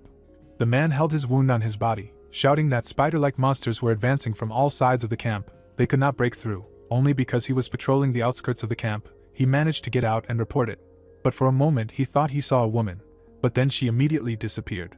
Hades turned around in shock, asking what he said, and thought that the woman really escaped. But this is impossible. What is going on? Explosions occurred among the tents of the mercenary camp. Words were heard that they needed to run. There were too many spiders to kill. The man was pinned down by the monster and screamed for help. The spider grabbed him with its pincers and devoured him. Maxwell attacked the enemy, shouting that he hadn't even had time to zip up his pants and they were already attacking him. What was going on with these spiders? Kara asked if the intelligence hadn't said that the nests were far away. Why would they attack them? Yuri replied that he didn't know why the boss hadn't returned yet. They couldn't hold them off for long. There were too many of them. The hero smashed the monster with his fist shining. A cry was heard that the boss had returned. They were saved. Yuri raised his fist and demanded that the boss lead him in the fight against these damned spiders. His comrade cursed. Frowning, Hades said that they weren't that simple. They lured the spiders into the camp, and they had no chance. Let them grab all the money and run. Kara asked in surprise, what about the other mercenaries? The boss turned around furiously and said that the mercenaries should hold the sword as long as they are paid, and as long as there is money, there will be plenty of it. The comrades ran to the building, shouting that they understood. It was cold-blooded enough. They were right, as long as there was money. Suddenly a huge spider appeared in front of them. The guys looked at the falling coins, shouting that this was their gold. The widow of the red spider with red eyes shouted that the boy was right. There really were many strong men here. She would be able to lay many eggs again. The bodies were entangled in webs. She shouted that they would all be her food. The heroes jumped back from the green poison. Hades jumped back, saving himself from the attack, and heard that it was about him that the boy was talking. He was that same male. It was for him that she pulled the threads out of her cocoon, now that she took the initiative into her own hands. All he does is run away. The man frowned, thinking that the boy was behind all this. But why did he do this to them? He is one of the princess's people. No, if the princess knew such a powerful man, she would not have asked them for help. What is going on here? The fingers grabbed the leg. Yuri held the leader's leg, screaming that he did not want to die and begged for help. The leader helped him up, and the boy said thank you for not abandoning him. However, Hades coldly threw the boy into the spider's mouth. He rushed to run away, thinking that he could not fight without knowing what he was planning, so he needed to run. While fighting the spiders, he thought that using the crowd as cover and his speed, he could escape. It was a pity that his money was gone. The people were happy that it was the boss. They thought they were saved. In the darkness among the branches, the man cursed. He ran through the dark forest, thinking that he worked so hard to form this team, and now it was destroyed. He can't believe it. But at least he still has the most important necklace. As long as he has it, he has a chance to start over. The guy noticed a figure in front of him and recognized her. It was a girl with long hair. He thought it was the princess. She really was behind all this. She managed to survive. This time he will not leave her a chance. Hades crossed the sword over the girl's figure, which became transparent. He was surprised to see the projection device and asked, "Is this deep space technology? How can this be? Where did this woman get such a first-class item?" Bai, who was standing behind him, brought the blade to his neck and said that it was more complicated than he thought. The opponent turned around, parrying the blow. His fist was shining, he asked. So he arranged all this. Is it all because of the necklace? Laughing wildly, he said that he was too cautious. He didn't know that there was a level 10 assassin behind all this. He admits, his trick was mostly successful, but he made a mistake at the very end, attacking him openly. The man quickly approached, shouting that he thought he could defeat him in a one-on-one fight. Shining fists smashed the trees, and the guy dodged. Bai landed behind, and the opponent thought that it was speed and agility. Could he really only be level 10? The hero said that if this plan was only designed to end up one-on-one with him, and they would just do it, and see who would be stronger in the end. The blonde stood in front of him and asked, is he trying to kill him alone? Then he is missing his best chance. Why didn't he hit him back right away? The hero replied that his class's passive trait was immunity to backstabbing. He would be stunned and at a disadvantage if he did that. Hades' hands were blazing with bright flames. He said that it was interesting. He was low level, knew a lot. However, he overestimated him since he was the one getting involved in this. The guy attacked with a fire paw and shouted that he should let him die a horrible death. Bright rays of attack flew out. He continued that this was to compensate for the regret he felt. Bai dodged the bright attacks. The opponent shouted that hiding was useless. If he knew so much, you should know that elemental rangers are the sworn enemy of Stealth Slayer. The hero thought that it was a fact. Stealth and backstabbing were no match for the speed of an elemental ranger. Bright rays broke the trees. Hades shouted that this duel was doomed from the moment he appeared. Bai stood amidst the bright rays of attacks and thought that, however, the limitation of his profession can be compensated by combat experience. So it is not a matter of winning or losing, but it is really important. With a swift movement, the hooded guy attacked and thought that skills. Hades looked over his shoulder, saying that he had more experience than he expected, but he was still able to reflect his attacks. But combat experience is meaningless in a situation where there is such a gap in levels. Shining wings appeared behind the blonde. He said that he has some skills, but that is where they end.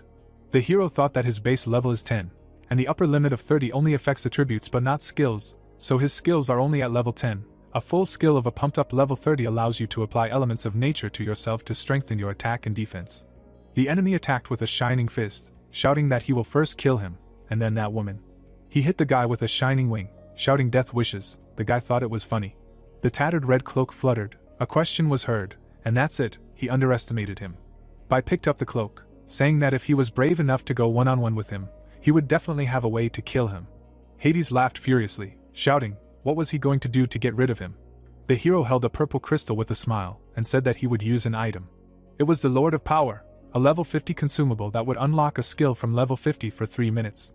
A purple figure of a Shadow Slayer monster appeared from behind the guy. He said that skills are the key to victory. He would use level 50 skills to crush him. A feigned smile appeared on the blonde's face. He asked what kind of trick this was. He has many strange and bizarre things, but after he kills him, they will all belong to him. Fists clashed in an attack. There were many bright flashes in the air. Hades flew back, thinking how could this be? What kind of trick was this? He turned around in the air, thinking that this was a really terrifying, oppressive feeling from a level 50 skill. Many hands of shadow monsters were reaching out to him, and the man thought, why did the guy have an item of such a high level? He turned around in surprise. The shadow hands slammed him to the ground. Bai towered over the guy and asked if he didn't want him to die a horrible death. Why was he running away? He said that if he had such a powerful item, why didn't he use it from the beginning? Covering himself with his hand, Hades exclaimed that he was just playing with him from the beginning, showed his weakness and then crushed him. He didn't do anything bad to him. So why is he doing this? Who is he? Shining demonic shadows were swirling around the guy. He said that he admitted that he was a skilled warrior and a smart leader, but he chose the wrong path. The frightened enemy handed him the artifact and said that he knew it was wrong. He shouldn't have collected it in the first place. Let him take it, but only to spare him. The shadow monster rushed to attack, saying that he liked him better like this. But he wanted the necklace and his life. He wanted it all. A red seal appeared in the air. The haze cleared. A question was heard. Why don't we just kill him? The wounded Hades opened his mouth, asking how far he would go before he killed him. The hero collected the necklace, saying that if he were his enemy, he would no longer be alive, but he would spare his life because of a deal he made with someone. The system reported that the quest was complete. Bai threw the necklace away. The system reported that he received 8,000 soul points and 1 account unlock point. The guy said that he fulfilled his part of the deal. Now it was her turn. Mina caught the necklace, hearing that if she had any questions, she should ask as soon as possible before the boss appeared. She walked up to the enemy's body and said that instead of killing them, they left them to die in the cave. She wants to know what he is really doing here. Hades, lying on the ground, asked what she expected. What would he say? That he had a drop of kindness left in him to beg her to spare his life. Let it not be funny. He just wanted to hide their death more painful. He regrets not killing her. But this is his fate, and he accepts it. The hero thought he still talks about fate at the end of his life, but fate is something more. A shadow fell on Bai's face, who thought that he didn't kill her only because he didn't believe in the princess's fate. If he hadn't saved her, she wouldn't have escaped from the cave and returned to him for the necklace, then he wouldn't be lying here now. He prefers his own interests to the fate of others. Let them not blame him, the world is cruel. The guy ran towards the enemy with his sword at the ready, when he heard that his fate was much worse, because he was fighting against the world. The guy attacked with his sword, leaving a bright trace, but missed the enemy. The spider grabbed him, screaming that he was hers. Hades, entangled in webs, madly said that he would rather become the boss's food than die at his hands, and he had no chance to kill him, so they would all die together. The spider widow quickly approached, screaming that she found him. The red ferocious monster states that the camp he brought him to is empty, and now the fighter is all that is left, and if he takes it, he can return to his lair and enjoy life. Bai stands with his weapon with House and Mina, saying that they need to stay behind and he will take care of the monster, thinking that he has used up his only skill booster and has a minute left, so he needs to do it faster. The heroes line up, armed with everything they need. Mina states that he has already done so much for them, and they can no longer let him fight alone, because cowardice and relying on others is not their style. The ferocious monster begins to attack, asking if they really want to resist, because he will take everyone and it has already been decided. The large red creature begins to advance. The fighter feels this wild roar. The villain looks at them with his many eyes and asks who dared to roar over his head. A huge black paw grabs the boss's head. Bai is shocked to see this and exclaims that this can't be. A black and gold dragon Daijin Black of unknown level hangs over him. It roars furiously. The protagonist does not understand why he is here. He stands on the boss's head and howls ferociously. Mina and the others look at him in surprise, not understanding how this is possible. Because the ancient dragon that legends talk about suddenly appeared, the heroes wonder if they should fight or run away, feeling like their legs are not moving. Bai raises his hand and orders everyone to stay put and not make any sudden movements, while realizing that this new scenario does not match the original, and they must find a way to fix it. Daijin Black furiously squeezes his claws on the red monster's neck. At this moment he asks what kind of stupid bird is this and why he hasn't seen it before, because not only did it invade his territory, but he also stepped on his head, demanding that he retreat, or he will suck him dry. The ancient dragon lets go. The monster exclaims that he was scared after all and is afraid of death. Daijin Black takes the red boss in his mouth in one motion. With an effort, he splits the villain into pieces. The protagonist stands furiously under the rain of blood. It is said that in the game there was racial segregation between the species of wild animals, ignoring class and racial differences, and thanks to the widow, he was able to calm down and remember the information about this black dragon. He calmly clenches his mouth. Blood flows out. Bai thinks that his real name should sound like the guardian dragon Daijin Black.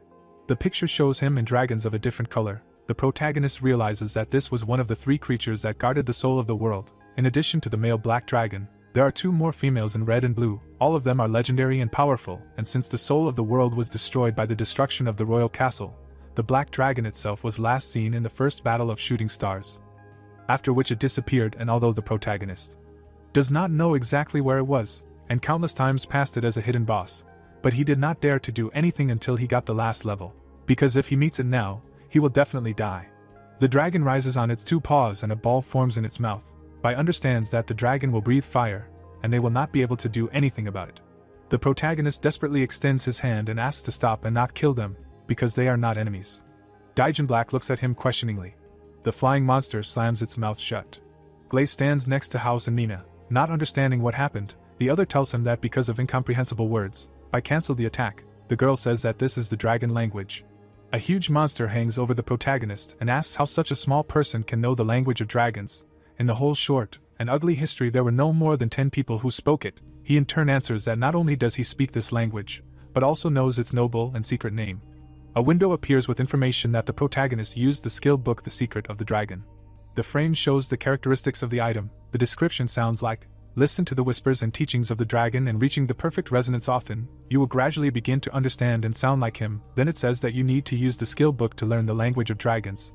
Although there are no restrictions, it requires a high level of intelligence, since if you mispronounce even one word, you can turn into a smoldering coal. The protagonist kneels and declares that before him is the guardian of the soul of the world, a witness of the rules and laws, the most honorable companion of the royal family of the astrologer, a black star personifying strength and fire, the guardian dragon of Daijin Black, and he greets him with the deepest respect. A huge monster roars at Bai, asking how he knows who he is and let him say why, or die without a trace, urging him not to think that he can deceive him with a few words, because people are weak and cunning and he will no longer believe a single word. The protagonist kneels in front of the dragon and looks at it, thinking about its wound, remembering that it is the same wound that made him angry and agitated in the original game. as he was not so hostile towards humans there, wondering if this series of unfortunate events is related to the reincarnated. The fierce Daijin Black calls for him to speak or he will die right now. He asks him not to be angry, as he would never dare to lie to him. Bai points to the girl and states that he knows about the dragon because he served the last descendant of her clan who has a deep friendship with him, and this is the last of them, Princess Mina. She looks at them calmly, thinking that she does not know what the protagonist is trying to do, but she must hold on and not give in. Bai explains to the dragon that according to the contract they made with the clan, not only can he not kill her, but he is also obliged to protect her. The huge Daijin Black stands up and states that how dare he give him orders since he protects the soul of the world that maintains balance, and he is not a human bodyguard, since he made this contract with the bloodline to have some fun in his long life and besides, the contract ended when he was destroyed. He stomps his mighty paw nearby and shouts that he has found someone and claims to be the last representative of the royal blood. The huge monster roars at him, stating that he has lost patience but is giving him one last chance to prove it or die. The protagonist picks up the jewel in his hand and says that he found it and asks to take a look. He holds it and says that only representatives of the royal family are worthy of having this necklace. Daijin Black prepares to release a huge energy ball from his mouth while he explains about the proof. Bai jumps to the side and grabs Mina. The black dragon begins to spew flames towards them. He fiercely states that a mere mortal dared to touch the greatness of the star core and whoever it was deserves to die. Suddenly the protagonist states that before he could finish his sentence, he, the witness of the rules and order, breaks them. Bai stands near his friends, surrounded by a barrier, and asks if he has lost his dignity as a guardian and plunged into darkness, while he realizes that he saved his life, but wasted 2 more deep space items. The fierce dragon opens his mouth and states that he can withstand his breath. He has already seen this in the War of the Fallen Star, noting that a man could withstand once, but cannot withstand twice. The protagonist looks ahead, puzzled, not understanding what the way out of this impasse could be, to unlock a new account. But even if he unlocks 25% of the inventory again, there are very few items that can deal with the ancient dragon and the blood dragon equipment and dragon bone sword that he unlocked earlier could save his life, but he is too weak for this. The guy looks at Mina and says that there is only one way out of this situation, but this decision will bring her great pain and suffering. The princess replies that it is necessary to just do it, and as long as they can survive, she will endure any pain. Suddenly, he hits her on the head and says that this is the only way they can stay alive. House looks at this in shock and does not understand what he is doing. He asks to just watch. The protagonist screams that he should not let anyone know about this. He exclaims in response what he is doing. The protagonist raises his blade. House demands that this be stopped immediately. He stabs her chest, confident that there is no need to worry, as he uses the most precise techniques to reduce the pain. He touches her organs. Bai sits in front of the lying princess. He drips blood onto the necklace. The fierce dragon spews flames, screaming that it is time for him to die. The dragon attacks the heroes. Everything around is on fire. It releases streams of flame at the enemies. He suddenly realizes that this is an aura and this cannot be, not understanding how it can be him, the man he will never forget.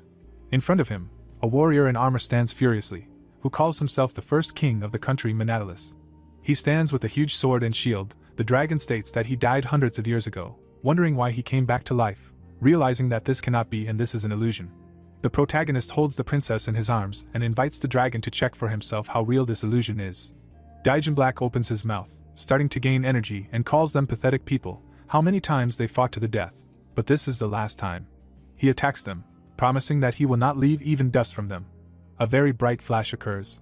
The fierce dragon looks forward and says that this final blow will melt even the hardest steel, and the opponent must have used visions of the king to provoke him. The shocked dragon hears that he is not sleeping and just needs to open his eyes wider. Manhwa on fire demands to look more closely. He walks forward with mighty legs. The huge warrior furiously walks forward. The dragon understands that this is not a mirage, and this is really the true power of Manhwa. But he saw death with his own eyes and did not know that the core of the star hides such power. The warrior runs to attack the enemy, who thinks that this is completely impossible. Manhwa strikes with his sword. Daijin Black wonders if the girl is really the descendant of the first king. The dragon goes on the attack, stating that if he can't kill him, he will finish off his descendants. Daijin Black hits him with his tail. The protagonist wonders if this is a deflection, explaining that a deflection is when the opponent is about to strike. One must use skills to deflect the attack and make the opponent freeze for a short period of time, greatly increasing the power of the next attack. The heroes watch the fight in surprise. House does not understand how such a huge body can use such a complex skill. Glay exclaims that he only read about the first king in old books and on broken statues, but never knew that he would be able to see him with his own eyes. Daegu states that this is too much and his hair stands on end. Bai watches calmly and thinks that the power of the first king is beyond doubt, but neither people nor kings are perfect, and it is better to end this battle before it becomes apparent. The huge dragon raises his head up and does not understand why it is him again. He looks at Manhwa and thinks why after hundreds of years. The dragon watches him calmly, realizing this overwhelming feeling, noticing that it still frightens him and still reminds him of the long-forgotten, when he first met his enemy. In the memories, Manhwa stands in front of the dragon on a mountain of gold and shouts that there is no need to sit all day in his cave and it is better to follow him. Introducing himself by name, the King of People, he invited him to become a companion in protecting the world. Daijin Black did not understand how a man dares to appear in front of him and speak so arrogantly. The king began to fight him. He declared that the man would die. Remembering that the dragon was only 100 years old when he became an adult, he could not imagine that he could be crushed by a simple man. Defeated, Daijin Black lay on the ground and offered to kill him, because he lost and will never obey human orders. The king strikes with his sword, declaring that then he will have to endure torment unbearable even for a dragon. The monster held back a roar, while the king asked if he was afraid of death, intending to give him one last chance at life. Manhwa calmly stands before him and says that he can hate and resent him, and one day, when he feels strong enough, he will be able to fight him again, but before that he asks for help. A large dragon flies over the people. The king sits on top of him. He remembers that the man was very confident, because people only live for 100 years and even if he cannot defeat him now, after a while he will kill him, so he will wait. The dead king lies on the battlefield. The dragon remembers that even such a strong man as Manhwa died in the first battle for the city, and the monster was free. But most of all he regretted that he could not kill him himself. The dragon looks at his opponent, and does not understand why after hundreds of years he still cannot get rid of his shadow. The tip of the king's sword flies towards the enemy. It splits the ground around it, leaving deep cracks. Manhwa stands before Daijin Black, who realizes that he still fears him and respects the great man. He roars at the enemy, thinking that he should stop this, wondering why he reminds him of his own weakness, and why he does not let go even after his death, and this is the same old trick to make him submit to humans again. The ferocious monster spews out liquid, declaring that from now on he will never submit to anyone. A golden chest falls from his mouth. He screams that no one can hold him back anymore. The black dragon turns around and declares that no one can enslave him and he is free. The heroes run up and exclaim that the dragon escaped and they survived, and this is incredible. Glay asks Bai why he did not just kill the dragon with the last blow. They look at the huge Manhwa. The protagonist explains that he couldn't do it, because the first king's summoning is not perfect, so scaring it away was the best he could do, while realizing that the black dragon has not fully recovered from the first battle and its mental state is questionable. The king begins to evaporate. Bai thinks that the current level of the first king's princess would not be able to suppress the black dragon in a short period of time. The pop-up windows say that players who defeated the guardian dragon received 40,000 soul points, and received the following items. The picture shows an ancient treasure chest with dragon saliva. It says that this box of jewels was eaten at one time and no one knows where it came from and what it contains, a blessing or death. Daegu stands next to Glay and states that he has gained 2 levels in a row, but he is not happy about it at all. His partner states that when he sees something more powerful than he thinks, he must feel so small, but this is not the case at all. House sits in front of the lying princess and states that now is not the time to talk, asking if she is okay and why the star core is still not working. He replies that the princess is physically fine, but due to mental stress, she will wake up in at least 10 days. The protagonist holds her head and states that the star core contains a power incomprehensible to humans, and to activate it requires the blood of the royal family, and for her safety they must remain silent about what happened, otherwise the strong-willed princess will risk her life again. Mina is lying on the ground. Bai says that he did it to survive and he is sorry. House asks him again why he is sorry.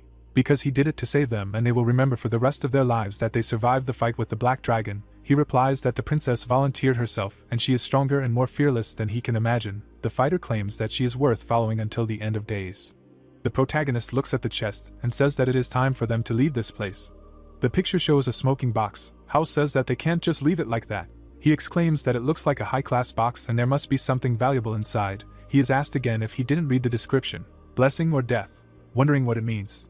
The protagonist looks at it and states that it could be a trap, while thinking that it never appeared in the original game, not understanding what could be inside.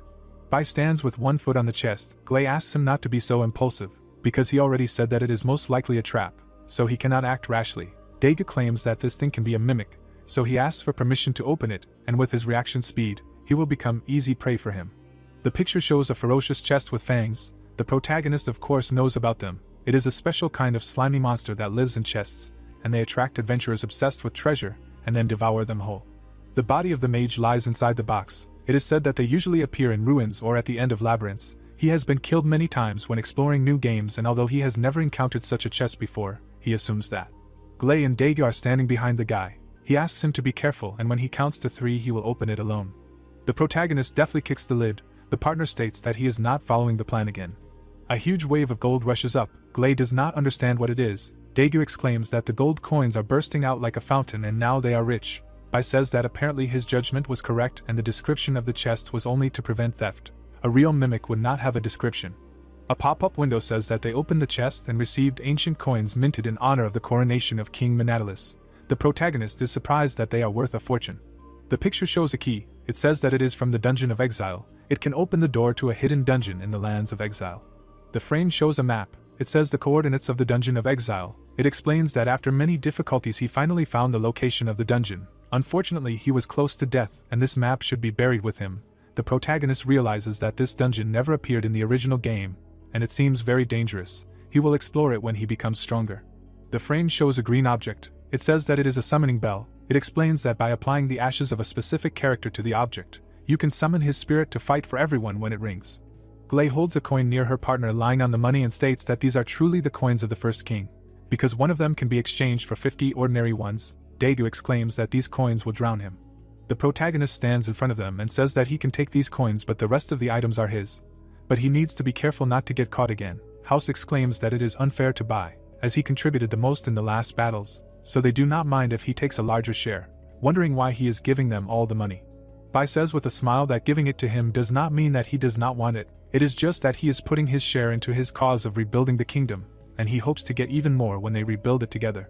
House smirks and extends his hand and states that he needs to reconsider his opinion of him, as not only is he a brave and brilliant warrior, but also a shrewd and honest businessman, noting that the fighter is accepting his investment on behalf of the princess, and if she were conscious right now, she would gladly agree to it as well.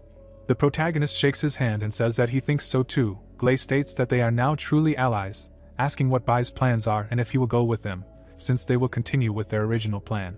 The girl is lying on a sheet. It is said that they intended to hire a group of mercenaries and then seek refuge with the Baron, since the princess is weak and this is their only option. Baron Robbie appears in the frame. Bai is sure that he knows him well, since he is a famous nobleman of the Elna Principality, rich and well-connected with mixed personality traits. His family prospered thanks to the favor of the royal family, so he has no enmity towards Princess Mina. He can really provide a good, discreet hideout. The protagonist turns around and states that he is heading to ancient Anka and will not go with them. They ask him again, saying that they remember seeing it on the map and there is this small village nearby. Glay stands near House and asks why they are going to such an insignificant village, who in turn asks not to pester the protagonist, because he must have his own plans. House holds the princess on his back and says that they will be in Robbie's debt for a long time. If he finishes his business, he can find them there. The three friends say goodbye to the protagonist, saying that they are waiting to meet again. Bai waves his hand and promises with a smile that they will meet again, and also, when the princess wakes up, he asks not to forget to say goodbye to her and apologize for him. Against the backdrop of picturesque landscapes, it is said that the reputation of the fighter Bai has increased significantly. A bright glow is formed in a crack in the ground. The hands of the dead break through the ground. Thousands of monsters are trying to get out. A huge monster breaks the ground with its head and roars.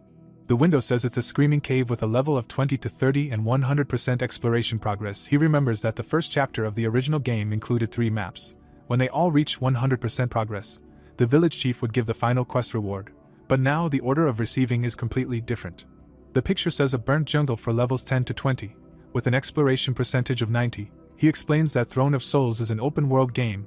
He can skip the quest and the progress of the starting village, but as a high-level player with all the achievements, he cannot stand unlit maps and incomplete quest progress. In the background of a beautiful village, it says Anka's captain with a level of 1 to 10 and 0 exploration progress. He realizes that since he was reborn in this world, he has not had time to think and plan his future, and this village is the perfect place to do it.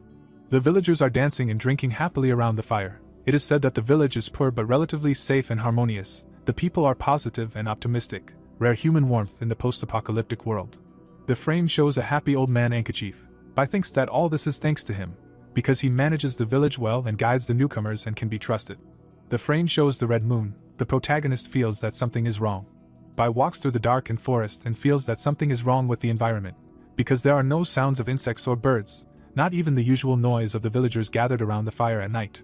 The protagonist continues his way among the red trees. He thinks that the road leading to the village is more abandoned and destroyed than he even remembers. Bai suddenly hears someone scream. He turns around and is puzzled to realize that something happened in the village. He starts running against the background of the red moon and declares that he needs to quickly find out what happened. At night, in the middle of a dark forest, someone is reading strange prayers. Priests surrounded a tied man. One of them asks why he ran away. Because he left his parents, and he needs to give up fear and accept ascension. His ideal purpose. He groans in pain. His mouth is taped, his arms and legs are shackled, he tries to scream. The man in the suit points his finger, and says that the time has come and it is time to begin. His partner at this time agrees with him. They try to hold the frightened man. One of the priests holds a container in his hands. They pour a white liquid on the hero's stomach. An unknown insect sits on top. It begins to growl fiercely. The frightened man looks down and sees a small monster on his body. At this time the unknown continued to pray. The insect furiously bites into the flesh of the poor fellow. He tries to scream in pain.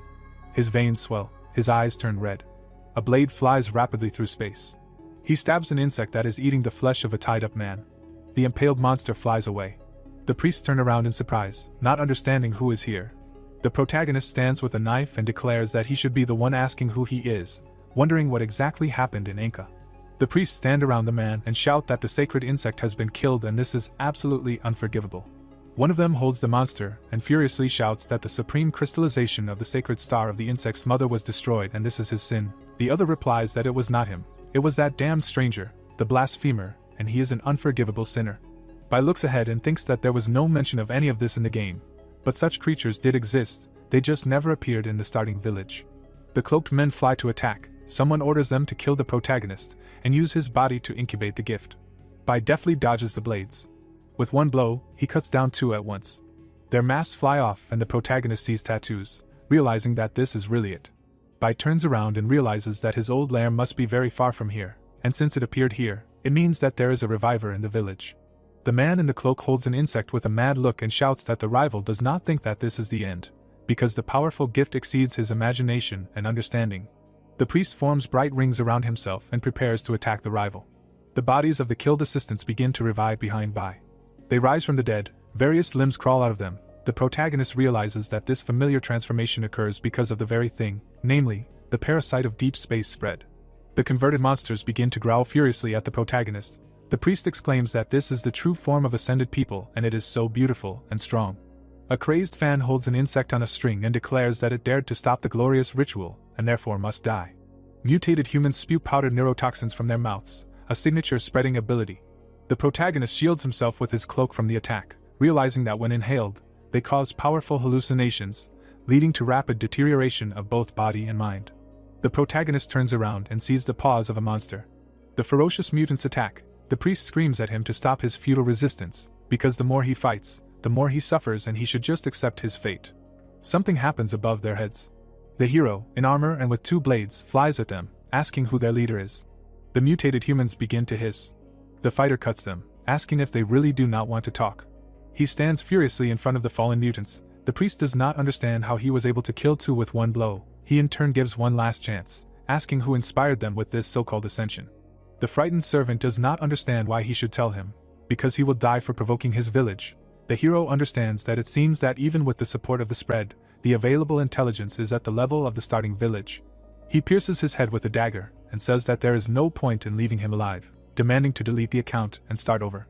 The notification says that the player received 180 points and a talkative mutated insect. The picture shows an insect. It is said that not only is it extremely ugly, but its sound is also very unpleasant. A summoning item, a kind of strange creature vibrating sound waves emitted by its tail can irritate certain parasites hidden in a living body, forcing them to come out. The protagonist turns to the mutants and realizes that if the leader is a reviver, then why would he risk bringing the spread to such a low-level village?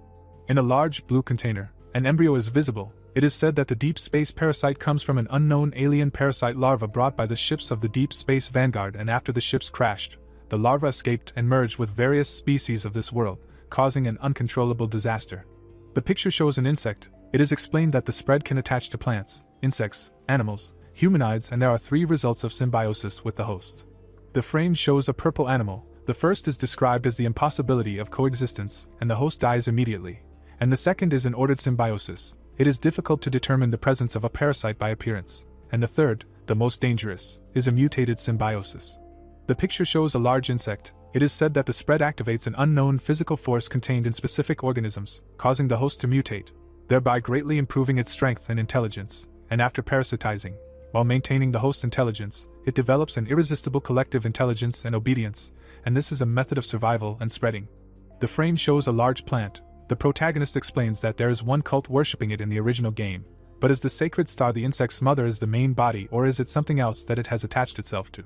The servants worship it. It is said that judging by the progress of the original game, it is possible to reach the map where the spread is located only by the third act and beyond and apart from the reviver, which is the cause of the changes. He cannot find another logical explanation. The man in fear holds his head and demands not to approach him, and begs not to kill him, because he did not receive ascension. The protagonist remembers this boy. He looked at him with a happy expression. He remembered that in the original starting village he was an NPC who followed him like an annoying fly. He was a cheerful child with high potential. The boy at that time exclaimed that Bai had once again completed a high-difficulty quest alone, and he really admired his older brother. He trained with a sword and walked with boars. He shouted that he wanted to become as amazing as his older brother. He said that he killed wild animals himself, and this meat is for today's dinner, and wonders if he really became amazing.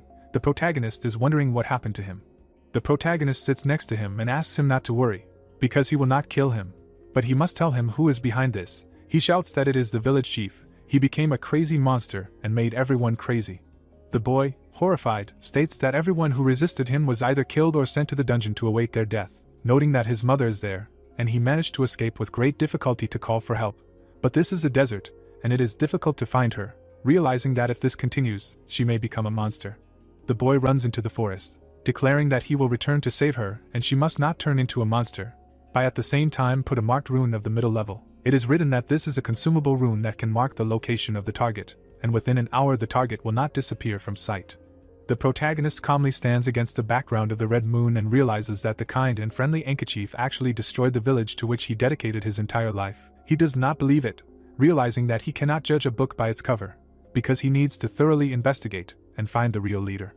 The pop-up window states the main story mission: solve the problem in the village, clean it up and restore peace. The reward is one unlocked account.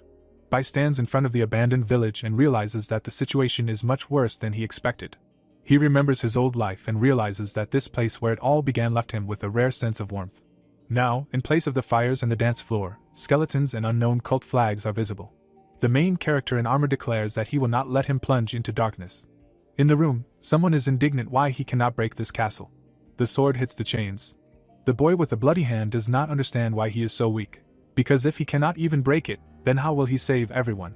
The mother in the cage asks him to forget about them, because they can no longer be saved, but he still has hope and needs to run as far as possible from this hell and never return. He in turn does not agree.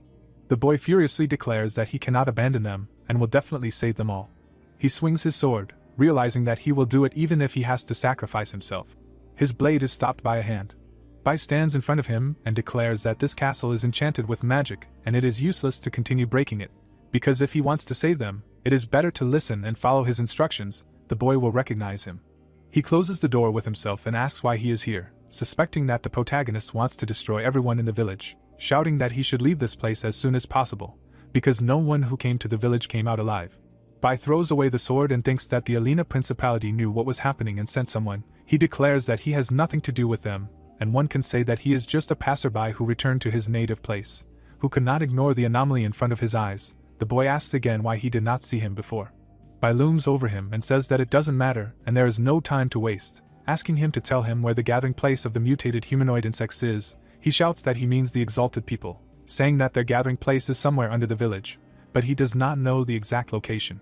Bai looks at him and asks again if he really does not know, because then the situation becomes complicated and even if he lets everyone leave, they will not be able to survive for long. The boy exclaims what should they do, begging him to save them.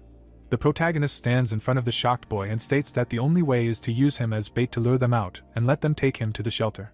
The mother behind the door fearfully states that those who were taken never return and this place is an evil abyss. She turns to Bai and begs him to forget about them and run with his son, because he is still so young and should not die in this hell. The boy confidently shouts that he will do it, because he has seen what he can do and believes in him. Bai thinks that his tenacity has not changed even in this hell. The protagonist confidently turns around and says that his performance will determine the fate of everyone and he needs to act according to the instructions. The boy takes the sword and agrees. The priest leads him to the dungeon and asks why he is here and where are the people he sent for him. Deer angrily asks Dinah how he did not ascend and why he continues to reject the goodwill of Anicap. Because he had high hopes for him, he objects that he actually destroyed the entire village. The tentacles reach out to the boy, who shouts that he does not care about his goodwill. Deer states that the soul will never ascend if it is tied to a weak body, and it was the village chief who gave them new life and hope for the future. The villain wraps his tentacles around the boy's body and screams that he has been disobedient and stubborn since childhood, and he really does not understand why Anicap values him so much. The mother screams for him to stop, claiming that this is his son, not understanding why he is doing this to him. Dinah gasps and claims that his father is a demon and a monster. Deer orders him to be taken to the underground altar, where he will personally perform the ascension ritual. The villain calmly speaks of the glory of holy mercy, because it will not be long before their family is reunited and will be together forever. The monsters lead him through the ruins. They walk through the dungeon. The villain asks if there is any news about the 3 people he sent earlier. The subject replies that they have already sent fighters to search. They surround the boy and Deer calls Dinah a complete disappointment since childhood. But it does not matter, because once he accepts ascension, he will evolve and become a good son, which he acknowledges.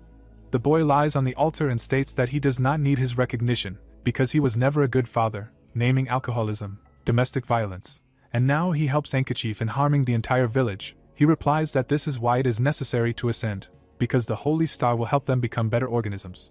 The villain and his wards are surprised by something. Deer with an angry look states that not only the 3 people he sent were killed, but the holy insect too. He screams in rage why his son continues to disappoint him, because they could not protect the holy insect and sinned. The tentacled villain says that Dinah does not have the ability to do this, demanding to know who killed them. The boy screams that he does not know. Deer screams in rage why his son continues to go against his wishes and why he lies, threatening to break his arms and legs and let him suffer before the ascension begins. Dinah screams in fear that if he must do this, let Anicap do it for him. The surprised villain sees that someone must enter and allows it to happen. Dinah, scared, with a weapon around his neck, wonders if he did it. Behind the huge doors, roots and a bright glow are visible. He is sure that behind that door is the source of all suffering. Dinah lies face down. Anicap asks him if he knows why he chose him out of all the inhabitants. The old man stands in front of him and explains that the boy is full of energy, unique and different from the rest, and he is worthy of inheriting all his intentions. Anicap says with a serious expression that he is still young and probably does not understand why he is doing all this for the village, but assures that he will understand soon, and before the ritual he can reveal to him something that no one knows. Workers drag human bodies in bags. He asks if the boy remembers the epidemic that happened a couple of years ago, when almost half of the inhabitants died.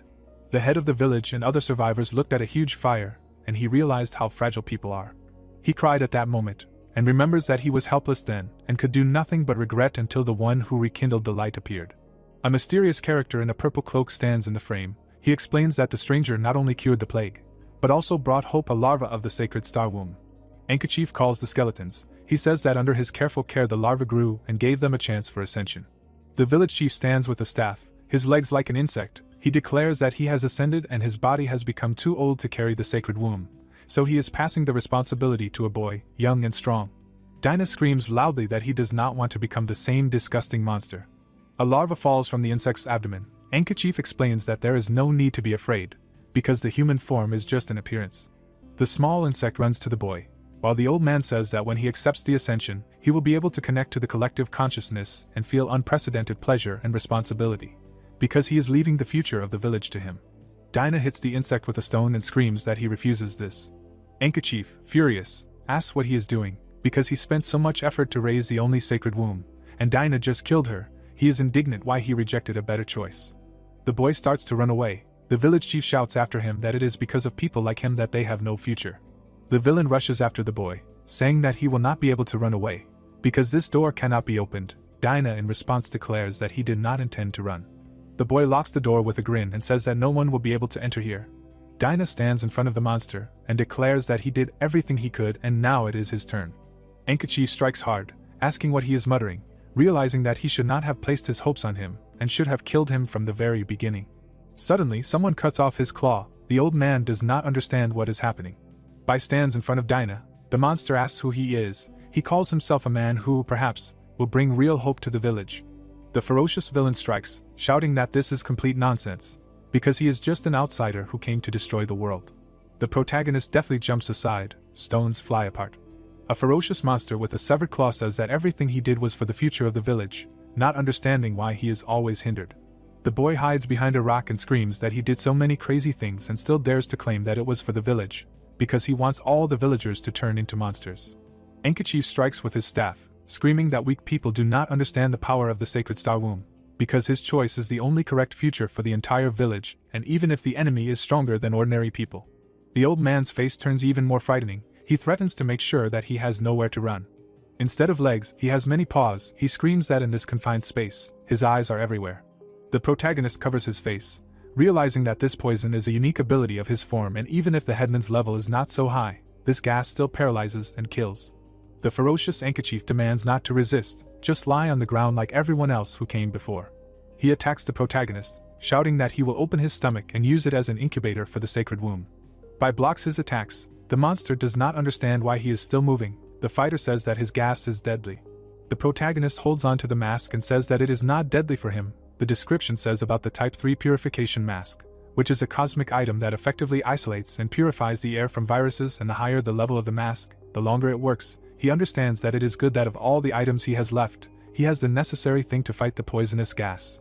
Dinah in the Type 1 purification mask, he realizes that after putting it on, he immediately felt relief and the pain disappeared, and it is simply amazing. The rivals continue the battle. The old man does not understand why he is still moving, because his poison has never failed, asking how he can be immune to it. The protagonist with a serious look realizes that the headman has finally gone crazy and the man he knew before is no more. A memory appears with Enkichief and other residents and the lying by. The people demanded that the stranger at the gate be driven away, because he is dirty and ugly, but the headman ordered to take him to the village and give him something to eat, because meeting a stranger in this wilderness is a rarity, and it is not worth leaving him to die. They object that they do not have extra food to share. The headman ordered to give his own portion. The cheerful old man sees a cart with wild boars and asks if he really brought so much meat to the village, saying that he gave them hope and energy, and the headman was not mistaken when he decided to help him. The old man sits on a hill near the protagonist and tells them that his ancestors have protected the village for centuries, but he is too weak to bear this burden, clarifying that perhaps these are his senile fantasies, but he would not like Bai to stay and continue to protect them.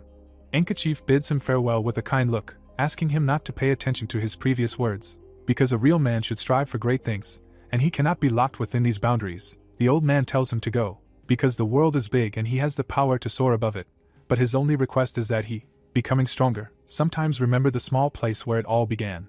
The protagonist furiously cuts the monster's flesh, realizing that he can now see him off on his final journey. After a strong blow, the monster screams that he cannot die now, because no one can protect the village. The almost killed old man declares that he still cannot. The protagonist in armor and with two blades says that he has already sacrificed everything for the village, and it is time to rest. The monster takes his leg and says that he does not understand him, and there is no need to pretend. A bright glow is visible on the old man's forehead. The protagonist also feels it. Memories of the adventures of Bai and Enkichief arise. A stranger in a golden mask and a purple cloak asks if he is really afraid, because his relatives and half of the locals have already died from the plague and he has nothing to fear anymore. Human warmth is too weak, but this holy insect can change the fate of everyone, including him. The old man lies on the altar. He declares that he does not believe the words of the reviver, but this is the only way and he will take the risk.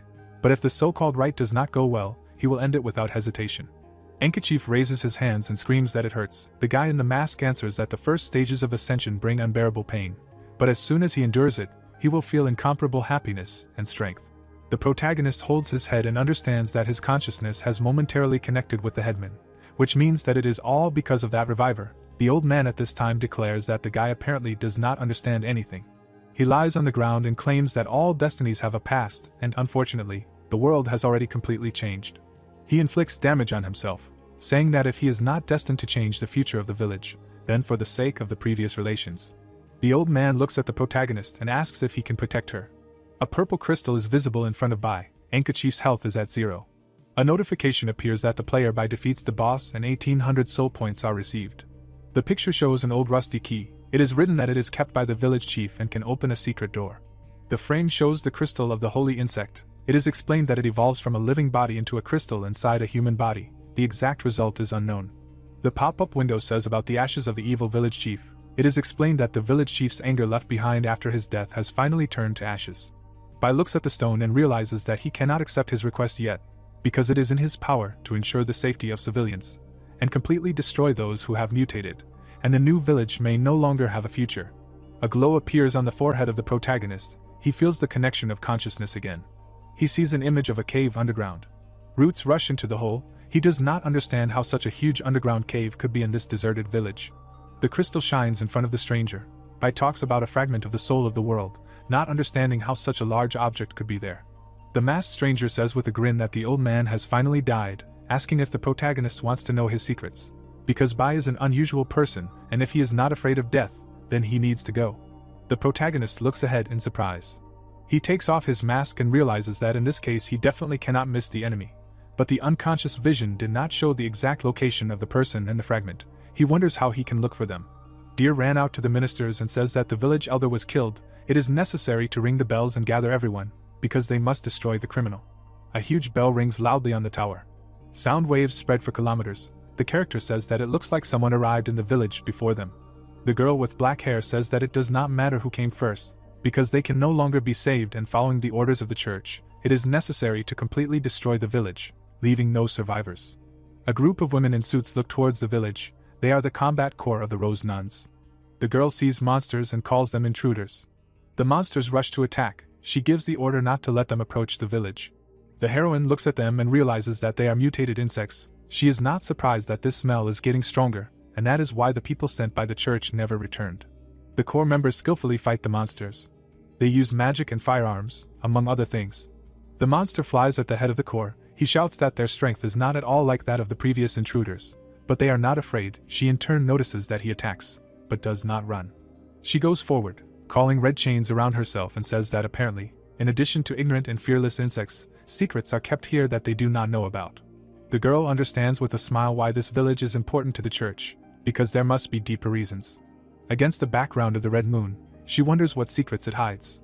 The protagonist stands by the purple cloak lying on the floor. He says that all the events that happened in the village are now clear, and the village chief's family seem to have protected the village for generations, but in reality they were guarding a fragment of the world's soul buried underneath it, and due to their lack of knowledge they simply guarded it as a secret and an object of faith.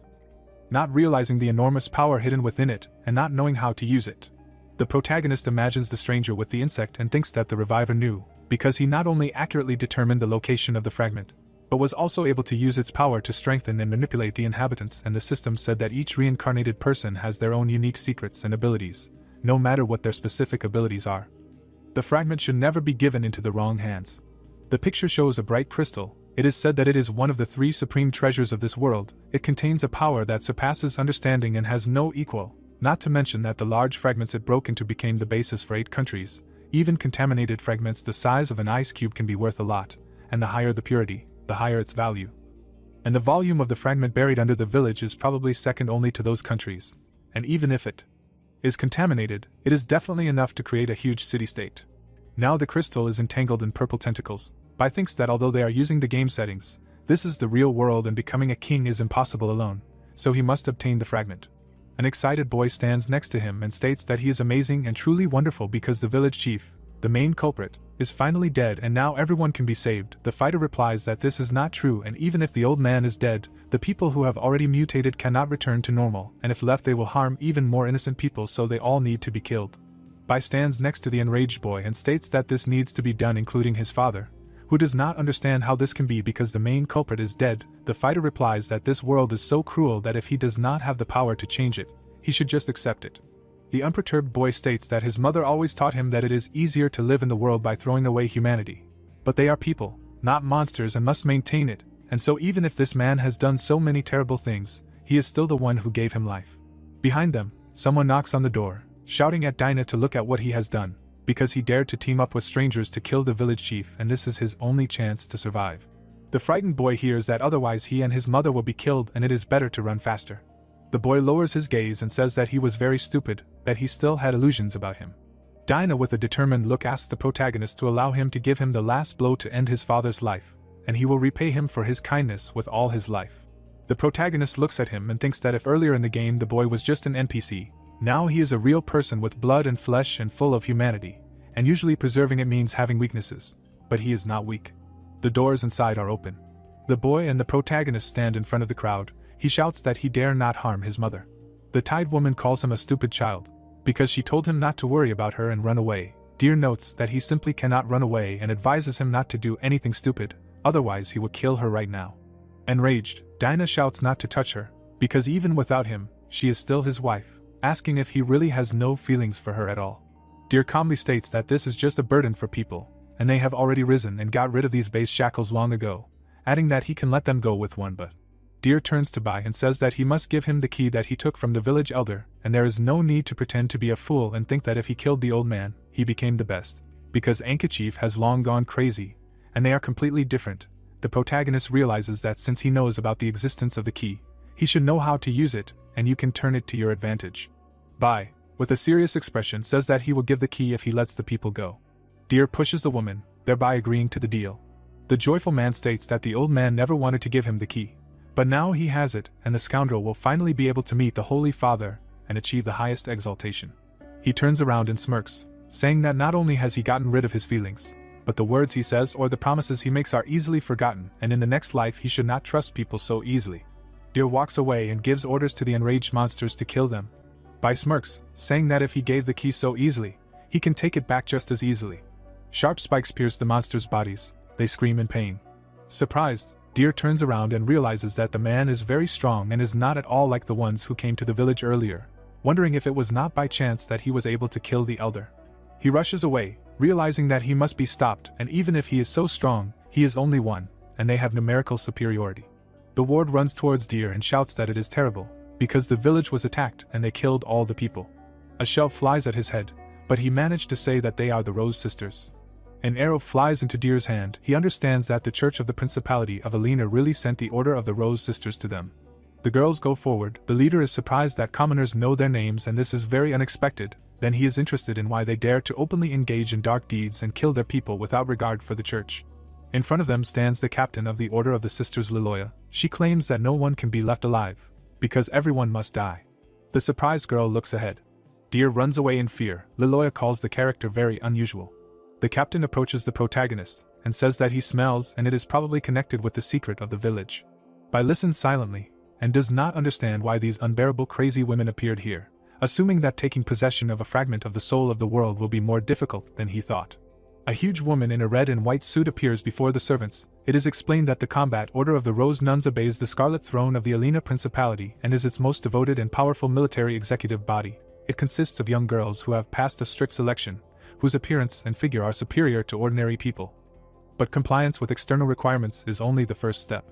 The nun holds a bowl of red liquid. It is said that each chosen girl must drink a specially prepared poison of rebirth and endure double torment, spiritual and physical, and only those who successfully overcome the line between life and death were able to survive. The Rose Sisters stand in front of the murdered candidates. It is explained that they are considered officially accepted into the order and are subject to further even more brutal training. The girl stands in front of the protagonist, realizing that each nun is an extremely dangerous criminal, and with his current level and skills he only has a chance to win in a one-on-one fight. But in the case of 5 against, he has no confidence in victory. Liloya looks at him and asks if he is scared, because it should not be so. She had a clear feeling that he is strong.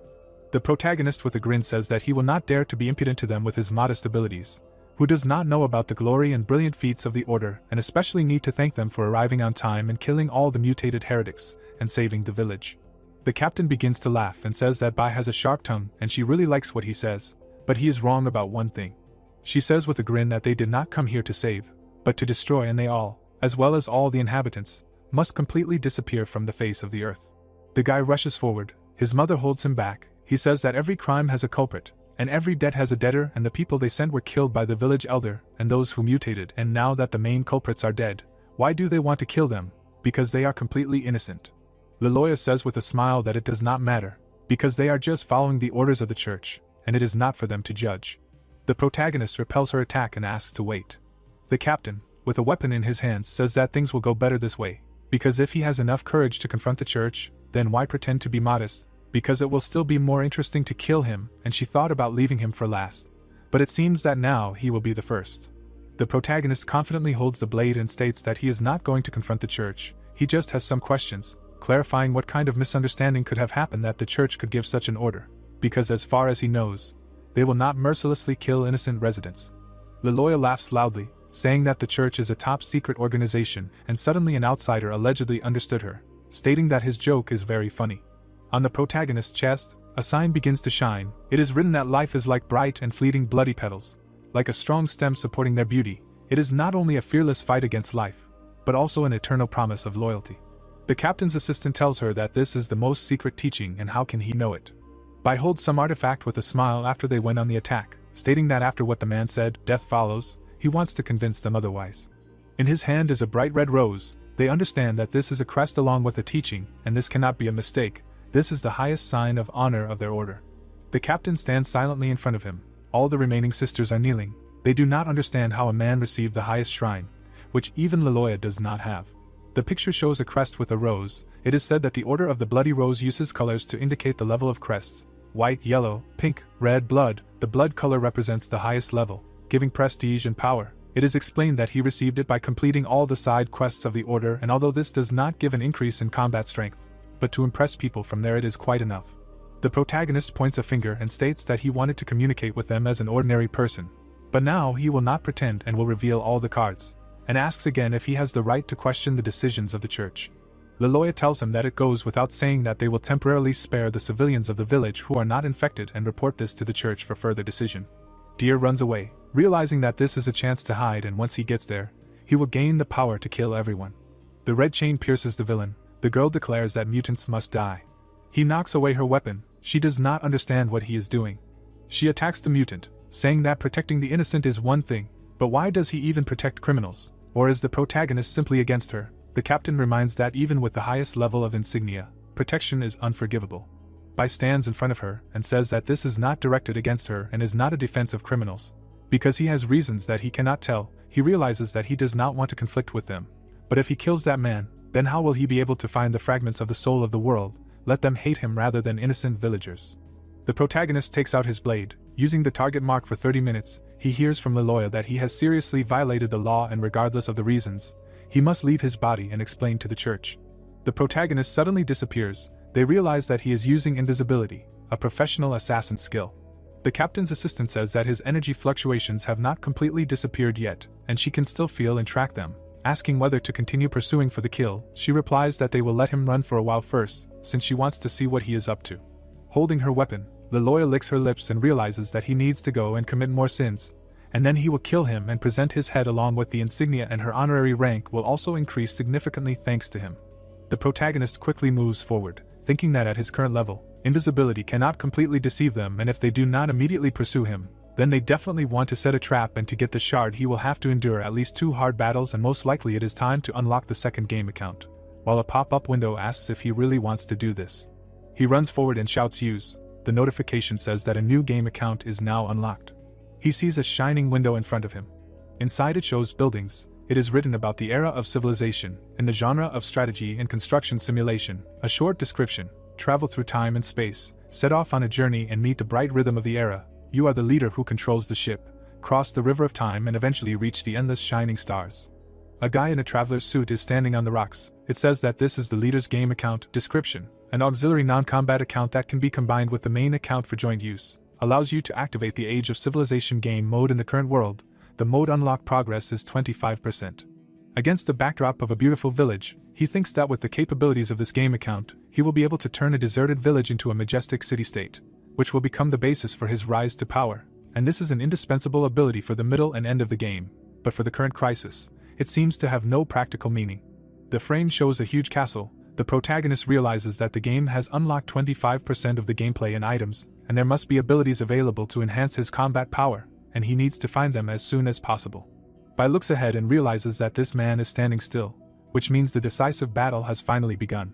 A red moon is visible among the trees. He sees a dungeon and realizes that the village has been captured by strangers again, and even the village chief has been brutally killed. Against the backdrop of open doors, the hero realizes that he managed to seize the key to enlightenment with great difficulty, and only then dared to appear before him. He asks to grant him the strength to destroy all invaders. Dare bows at the feet of the divine being with tentacles and calls him Holy Father. The villain smirks and says that he has proven his loyalty with his actions, and he grants him the supreme power, and now he can go and fulfill his promise. Tentacles crawl into Dare's mouth. He thanks for the holy mercy and screams in pain. His body begins to transform into another. He realizes that the power fills him and the body is transformed, and now all who violated the order in the village will meet the holy punishment. A ferocious monster with claws and a tail roars and declares that he intends to kill everyone. The inscription says that this is a holy executioner of mutant insects of level 40. The guardians stand in the hall, and one wonders how the village chief could give the key to enlightenment to some unknown person, when he can't even handle his own son and wife. Another says that it is true, and to earn the favor of the chief, he killed all the disobedient in the family, and what right does he have to compare his devotee to his? The third states that their devotion should never be defiled by injustice. One of the guardians suggests that the others kill him and take the key, and in this way they too can earn the right to appear before the Holy Father. Tentacles burst out from behind the doors while the guardians want to receive full ascension. They grab each guardian by the head. The monster holds the guards and states that he used to suffer a lot at their hands. But now he is fully ascended and has a nearly invulnerable body, and no one can kill him anymore. The dying guards hear that they are only worthy of becoming food for strengthening. The ferocious monster laughs, saying that when he absorbs the remaining villagers he will be able to take revenge on the hero and the Rose sisters. He will definitely torture them so that they wish for death. Bai runs forward, saying that there is no need to bother, because he himself came to him to kill him. The monster asks how he found this place, but it is even better, because it will save him time. Claws fly towards the protagonist. The villain says that now it might be difficult for him to deal with the members of the order, but with such a small boy like him. He picks up Bai and claims that it will be easy to deal with him. The protagonist cuts his claws. The monster screams and considers it impossible. The villain goes on the attack, saying that it must be a coincidence that his level after full ascension is higher than the enemy, and he should have killed him. The monster hits with a paw with a call to die, but does not understand what is happening. The protagonist counterattacks and pierces him with his blades. The villain does not understand why the power he received for his loyalty cannot kill even a useless level 10. Bai realizes that his real level is 10 plus a hidden 30, and with top equipment, he can easily crush the enemy. The monster falls to the ground. The protagonist says that he promised Dinah that his life would be ended by his hands, so he will not kill him now. The monster screams in rage that this is a worthless son, and he has long wanted to kill them all with his own hands. Then he would not be in this situation. He screams that it would be better if his son was not born. The protagonist opens his eyes wide. In another world, he opens the door. Behind him a child calls him Dad. He understands that he should not have come here and especially should not be tied up, and it would be better if she did not give birth to such a son. Bai calmly recalls that his father left home when he was only 5 years old, and has never returned since then, and all his memories have been erased. But only this phrase remains in his memory. He thinks that he needs to calm down, because what happened in his past life is no longer important. The protagonist leans against the wall, being sure that he cannot let the shortcomings and regrets from his past life become weaknesses in this one. He opens the doors. The monster lies on the ground and screams that the gates of the holy temple can only be opened with a key. But now the guy has already missed his best chance to get it, and can only stand still, or he will immediately break it. Bai silently looks at the villain, who laughs and says that he could have killed him and got the key, but instead decided to follow the worthless agreement. A woman's foot stands on the monster's head. Leloya looks at him and asks if he really put so much effort into finding this place and opening the door, asking what is there. The monster begs him to let him go. The protagonist watches them, thinking that the puppets have finally arrived. He says that he himself does not know, and that is why he came to find out, wondering if the Great Order of the Rose Nuns also wants to know the secret of the godforsaken place. Leloya kicks the monster and states that she is interested in the secret behind the door, and whatever it is still belongs to the church, but what she really wants is Bai. The protagonist looks at her and says that he is truly flattered, while realizing that the real consequences are not favor, but disaster. The monster with low health states that they do not even know what they will have to face, because the power of the Holy Father is something they will never understand, as well as this immortal body that he gave him. Dinah stands next to him with his sword and looks at the monster, who calls him his son and asks him to listen to his father. The boy tells him that he is not his son and that he does not have such a father. The monster at this point asks him to return the life and flesh that he gave him and to become a good son again. Dinah strikes hard with his sword, calling the monster to die. The monster considers him ignoble and asks if he really thinks he can kill him. The monster turns into green smoke and screams that it is impossible, because he was immortal. Then he calls the boy ungrateful. A pop-up window says about the rotten water of the river Styx, a poison made from rotten water. The longer it is applied to the weapon, the longer the effect lasts.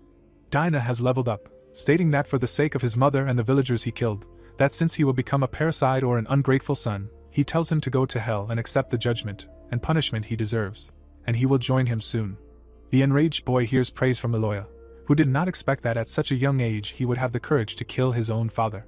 She looks at him with a smile and says that he just killed his father with his own hands, and the next second he got a promotion for it, and she is very interested in what he feels now, whether he likes the power he received for killing a loved one. The boy is silent. The main character stands nearby and asks why rub salt into other people's wounds. Because if we are talking about what it is like to get power by killing a loved one, doesn't she know this better than anyone? She replies that she does not understand what we are talking about. She holds her head and says that she is very sick. Memories arise in which a little girl sits in a cage and sees her sister. She took a torch, not understanding what these images are. The girl is standing in front of a large burning house. The assistant tugs Leloya and asks what's wrong with her. She replies that she just had some strange images in her head. But now everything is fine. The hero notes that these are all her real memories. It's just that after joining the Order of the Rose all her memories were forcibly erased. But she is special, and she has some fragments of memory that she doesn't even know about. Dinah abruptly runs back. The protagonist tells him that he fulfilled his promise, and now they need to leave, because it's very dangerous. The boy thanks him in response, and says that he will definitely repay him. The captain of the order with a grin claims that he did so much, and in the end his goal to open that door with the key turned out to be in vain, specifying what's inside. Bai with a smile declares that she has the key in her hands, and if she is curious, she can just open the door and look. But if they don't dare, they can give it to him and he will reveal the secret. Leloya asks about curiosity with a smile, saying that she does not care about it at all and is more interested in what she wants to get from there, warning that when opening the door you need to be careful with traps. The assistant replies that she checked everything and there are no traps and hidden mechanisms. She puts the key into the keyhole. Purple energy bursts out of the gate. Beams of energy grab each of the sisters of the order. Leloya deftly parries the blow. The protagonist dodges, realizing that although there is no such mechanism in the game, but if there is a reincarnated one behind the door, then this makes sense. The sisters of the order look ahead in shock, not understanding why they are still alive when they were just killed. Someone says that this is the thirst for murder coming from behind the door. Leloya holds a red chain and says that something behind the door is warning them not to come closer, but the stronger the defense mechanism, the more valuable the thing inside is. She goes ahead saying that she has changed her mind and that what is inside has really piqued her curiosity.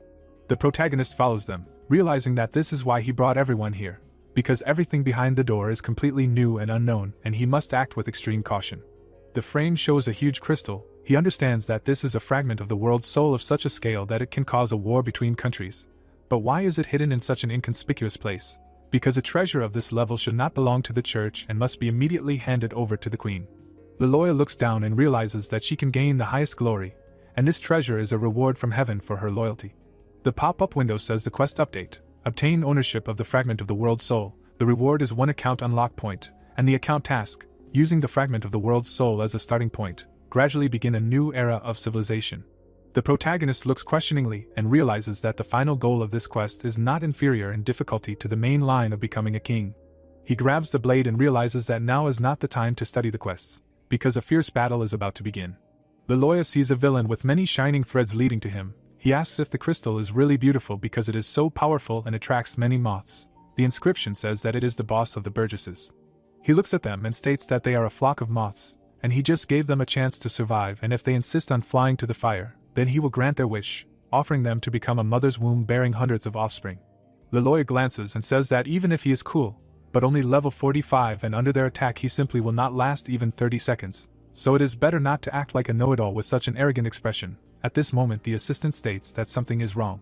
The captain turns and asks about the reborn, while she states that the artifact is sounding an alarm and he is not an ordinary boss at all. Burgesses electrocutes them until they understand where the reincarnated one is, ordering them to remove maximum combat restrictions. The protagonist looks ahead and realizes that they even have items that can detect such villains, and this is frightening. If it weren't for the princess who gave them an artifact to hide their identity, their first meeting with them would probably have turned into a battle. At this moment the order sounds to surround and attack the enemy and not give him the slightest chance to catch his breath. The sisters of the order begin to attack. There is a bright flash. The boss with an ominous grin calls it a really troublesome task, because he didn't want to mess with them at all. Because he was just hiding and evolving and didn't expect that they would still be able to detect him. Leloya and the other participants stand opposite. The assistant says that they are focused on attacking him, and he is still alive and very strange. Burgesses flies up and attacks them, declaring that since they have learned his true identity, they must die so that nothing remains of them. The sisters of the order hold their faces, which are all in purple liquid. They scream in pain and exclaim that the blood is corroding their bodies. The protagonist stands nearby and thinks that an unknown profession, unknown skills, in the face of the reborn, he has no information advantage and therefore the task of probing the strengths and weaknesses falls on them, the tool girls. The heroine crossed her arms and thought that she had killed several reincarnated, but she encountered such strange abilities for the first time, however, after which she shouted out, "There is no reason to fear, washed by the blessing of blood and roses. They are afraid of nothing, and use the skills. She put up a finger and shouted, for the glory of the church and the queen, they must get this fragment of the soul of the world. Let them kill this reincarnated. The girls agreed and moved forward. The man snapped his finger and asked why they were so afraid of dying. Where was the promised real world? Isn't life the most important thing in the real world? It seems they can't escape their fate as NPCs after all. The ladies opened their mouths in surprise and screamed, the body can't move, not even the mind. The blonde grabbed her head and started screaming, no, she was wrong, she won't anymore, and asked her mother not to hit her anymore, and the woman replied, beautiful, how her beating heart looks, from now on her heart will beat only for her, and laughed. Then she grabbed her throat and thought, illusion, no, it's poison in the air, at what point, suffocation and decay of the mind. The bald man frowned and shouted that she was a damned witch, a sorceress. Why was she the only one left alive? Why didn't she die? Let her return his child. The heroine couldn't say anything while he was strangling her, only thinking who it was. Why did he keep appearing in her mind again and again? She was holding a plate in her hands when someone said that the time of ascension had come. Let her drink this, and she could leave her past behind and gain a complete rebirth. From today on they were Bai's children. Let them believe in him, worship him. He would reward them with a higher life and time, as well as strength.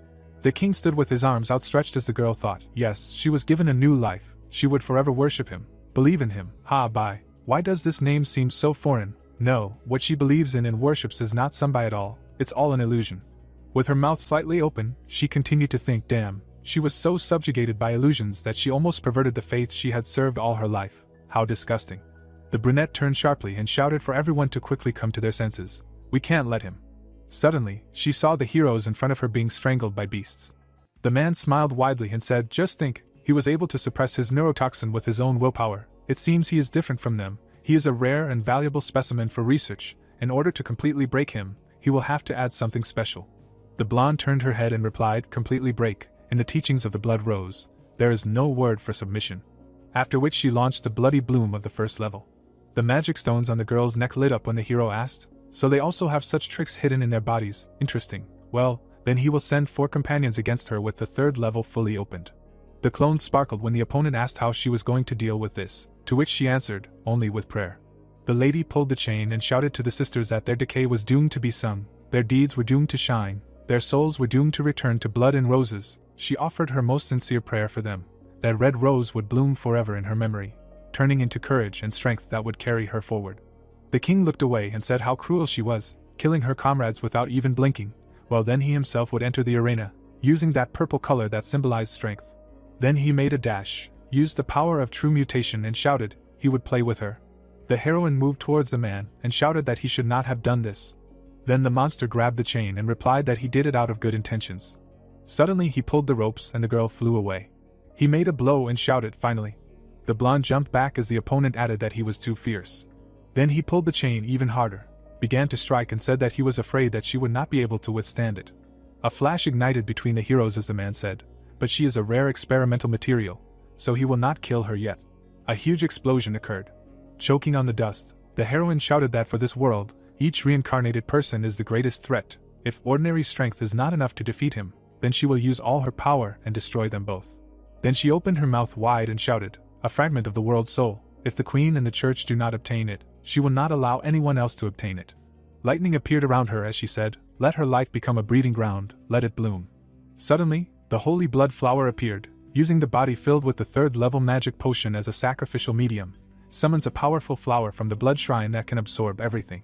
The plant enveloped the hero and he began to scream. His blood was sucked out, but let him know, his blood is not so good. The beautiful rose was surrounded by prayers. The girl looked forward and said that she used the most powerful skill and still cannot kill him. She is as useless as always, no different from what she was when she was a child. A ray appeared from the middle of the flower, when the man said, although she did not kill him, but he is in great pain, to let off steam, let him die, and the lady thought, death, right, she should have died more than 10 years ago. Finally, she remembered, those flickering images, this is her forgotten past, but even someone like her was saved by the great queen, and now she can leave without regrets. A red glare cut the rope. Suddenly, the protagonist appeared, when the girl looked at him in surprise and asked him, to which he replied, thanks to her, he has already found out everything about that guy, now it's his turn to act. The girl sat by the broken wall and heard the hero say that he had almost found out all the details about that guy. Her mission was perfect, she could retreat. Lilia looked at him in surprise, asking if he meant that she had lost 4 of her sisters just to pave the way for him. The 5 of them couldn't defeat him. What made him think that he could? Opposite him stood a purple monster, who said that another NPC who didn't know his place. He thought that he was just cannon fodder for the crowd, and he still dared to show himself. Bai looked at him resolutely, saying that he was indeed very strong, but his strength lies in his level and skills, not in his combat experience. Instead of fighting, he seemed to like hiding and developing secretly, engaging in intrigues, so if he encountered an experienced opponent, he would definitely lose. The enemy put out his claws, saying that instead of being cannon fodder, he began to study tactics. I wonder if he analyzed everything correctly. He struck with his claws, breaking the floor, and shouted that from where all this is an experienced opponent, so they must all die. The hero picked up Lilia in his arms. She asked, he is saving her, she does not need his help, even if he is so sure, the enemy is an insidious reincarnated. Embraced by flames, the hero stood in front of the monster, saying that he too, the system reported that after the 10th level, players can independently distribute experience points. Currently all points have been transferred to the basic level. In addition, for killing the current reincarnated, you can get a point to unlock the account.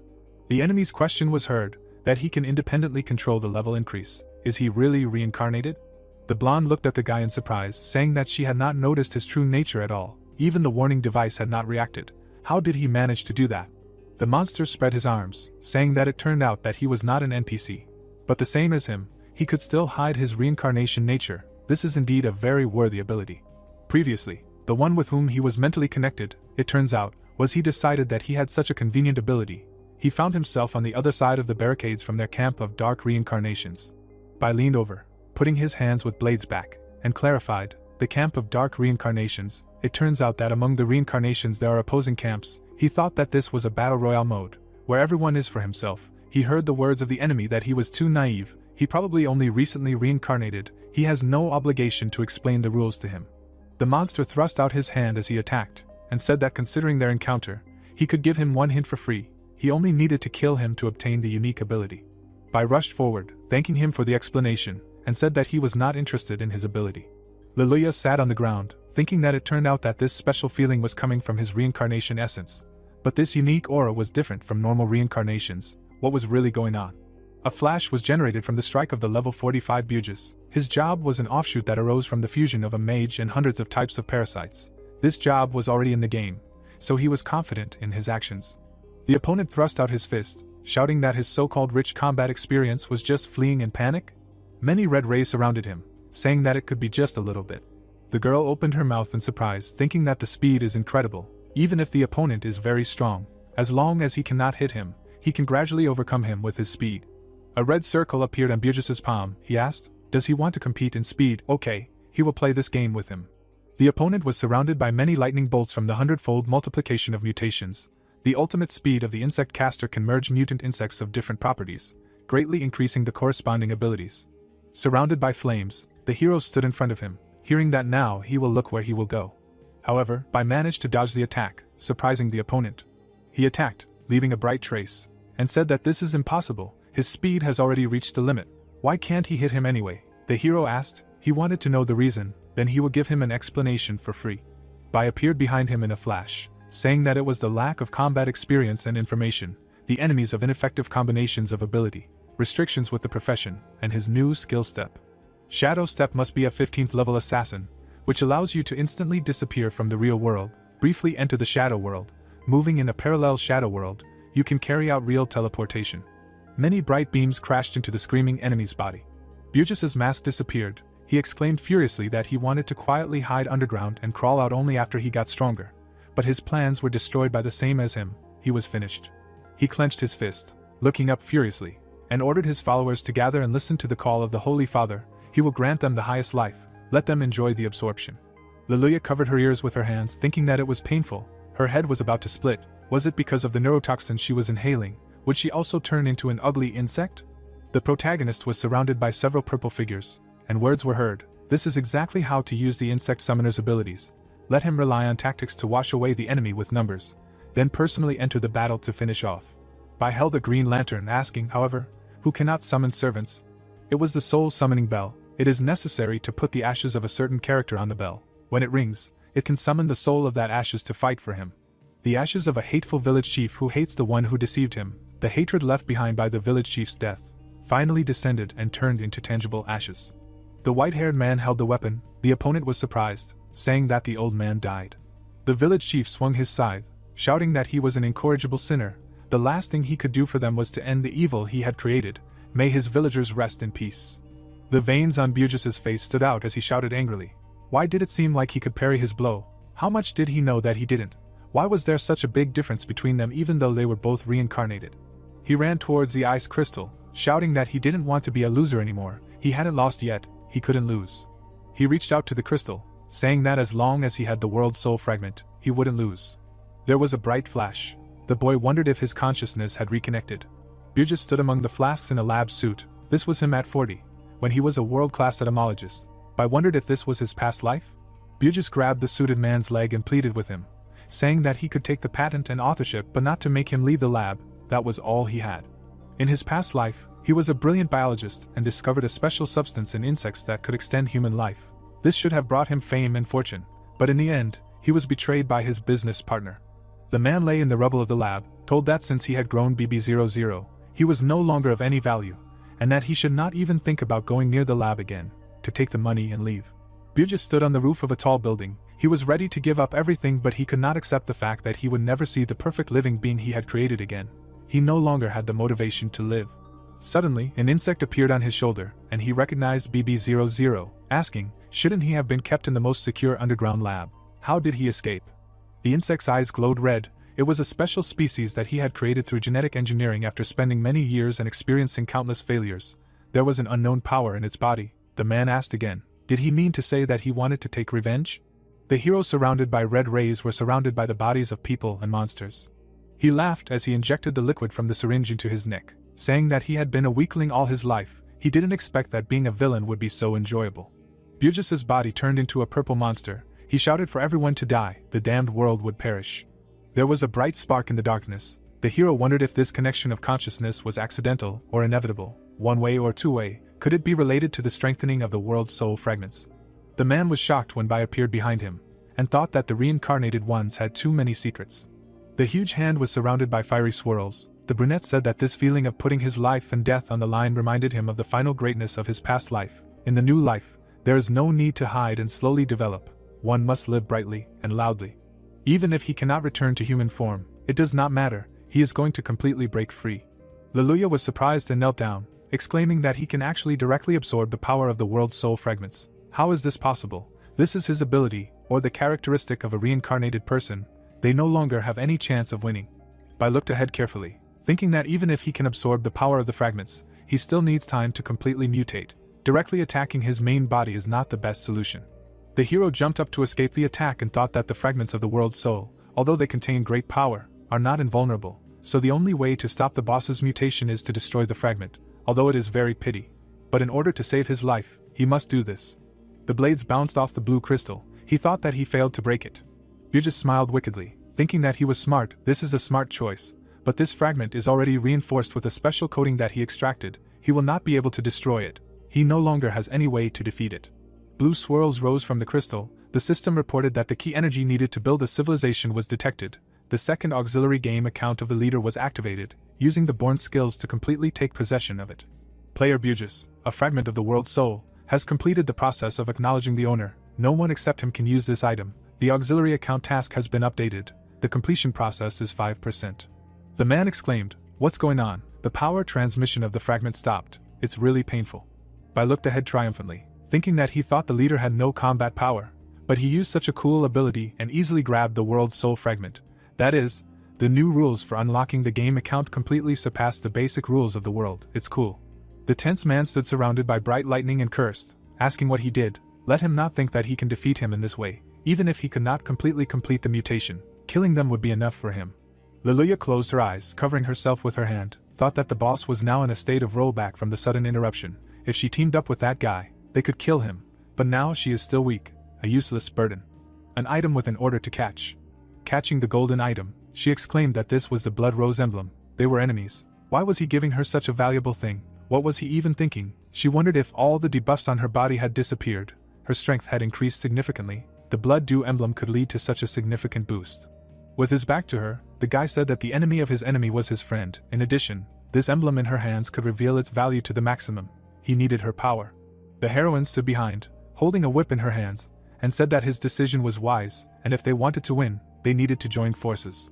They rushed forward, but said that while he was mad and confused, they should use their most powerful move and kill him with one blow. Bugis waved his hand, shouting that their flirting should have limits. His body was grabbed by a red whip. The hero attacked, causing the monster to scream. Bugis's body sprouted tentacles. He shouted that their most powerful attack was only at this level. Now it was his turn. He stood surrounded by red thorny petals, when two objects flew towards him. The metal object was ancient thunder, a replica of a deep space artifact. The bud of a huge rose was covered in lightning. The enemy's words were heard. What kind of power is this? He was reborn so hard and does not want to die. The body standing behind Lilia was surrounded by fire. She thought that her level had increased. She did not expect that she could increase her level in such a place like this. Bai squeezed the mark, thinking about how he could temporarily become a member of the faction. It's good that he didn't choose it earlier. This mark could become a key tool to infiltrate the enemy's ranks and obtain information. Suddenly, the guy's gaze became surprised. In the dark room with the altar, this is the Dark Round Table Hall. The system reported that there is a change of identity. His current identity is Dark Reincarnation Bugis. Be sure to maintain his identity so as not to be exposed, otherwise he will die.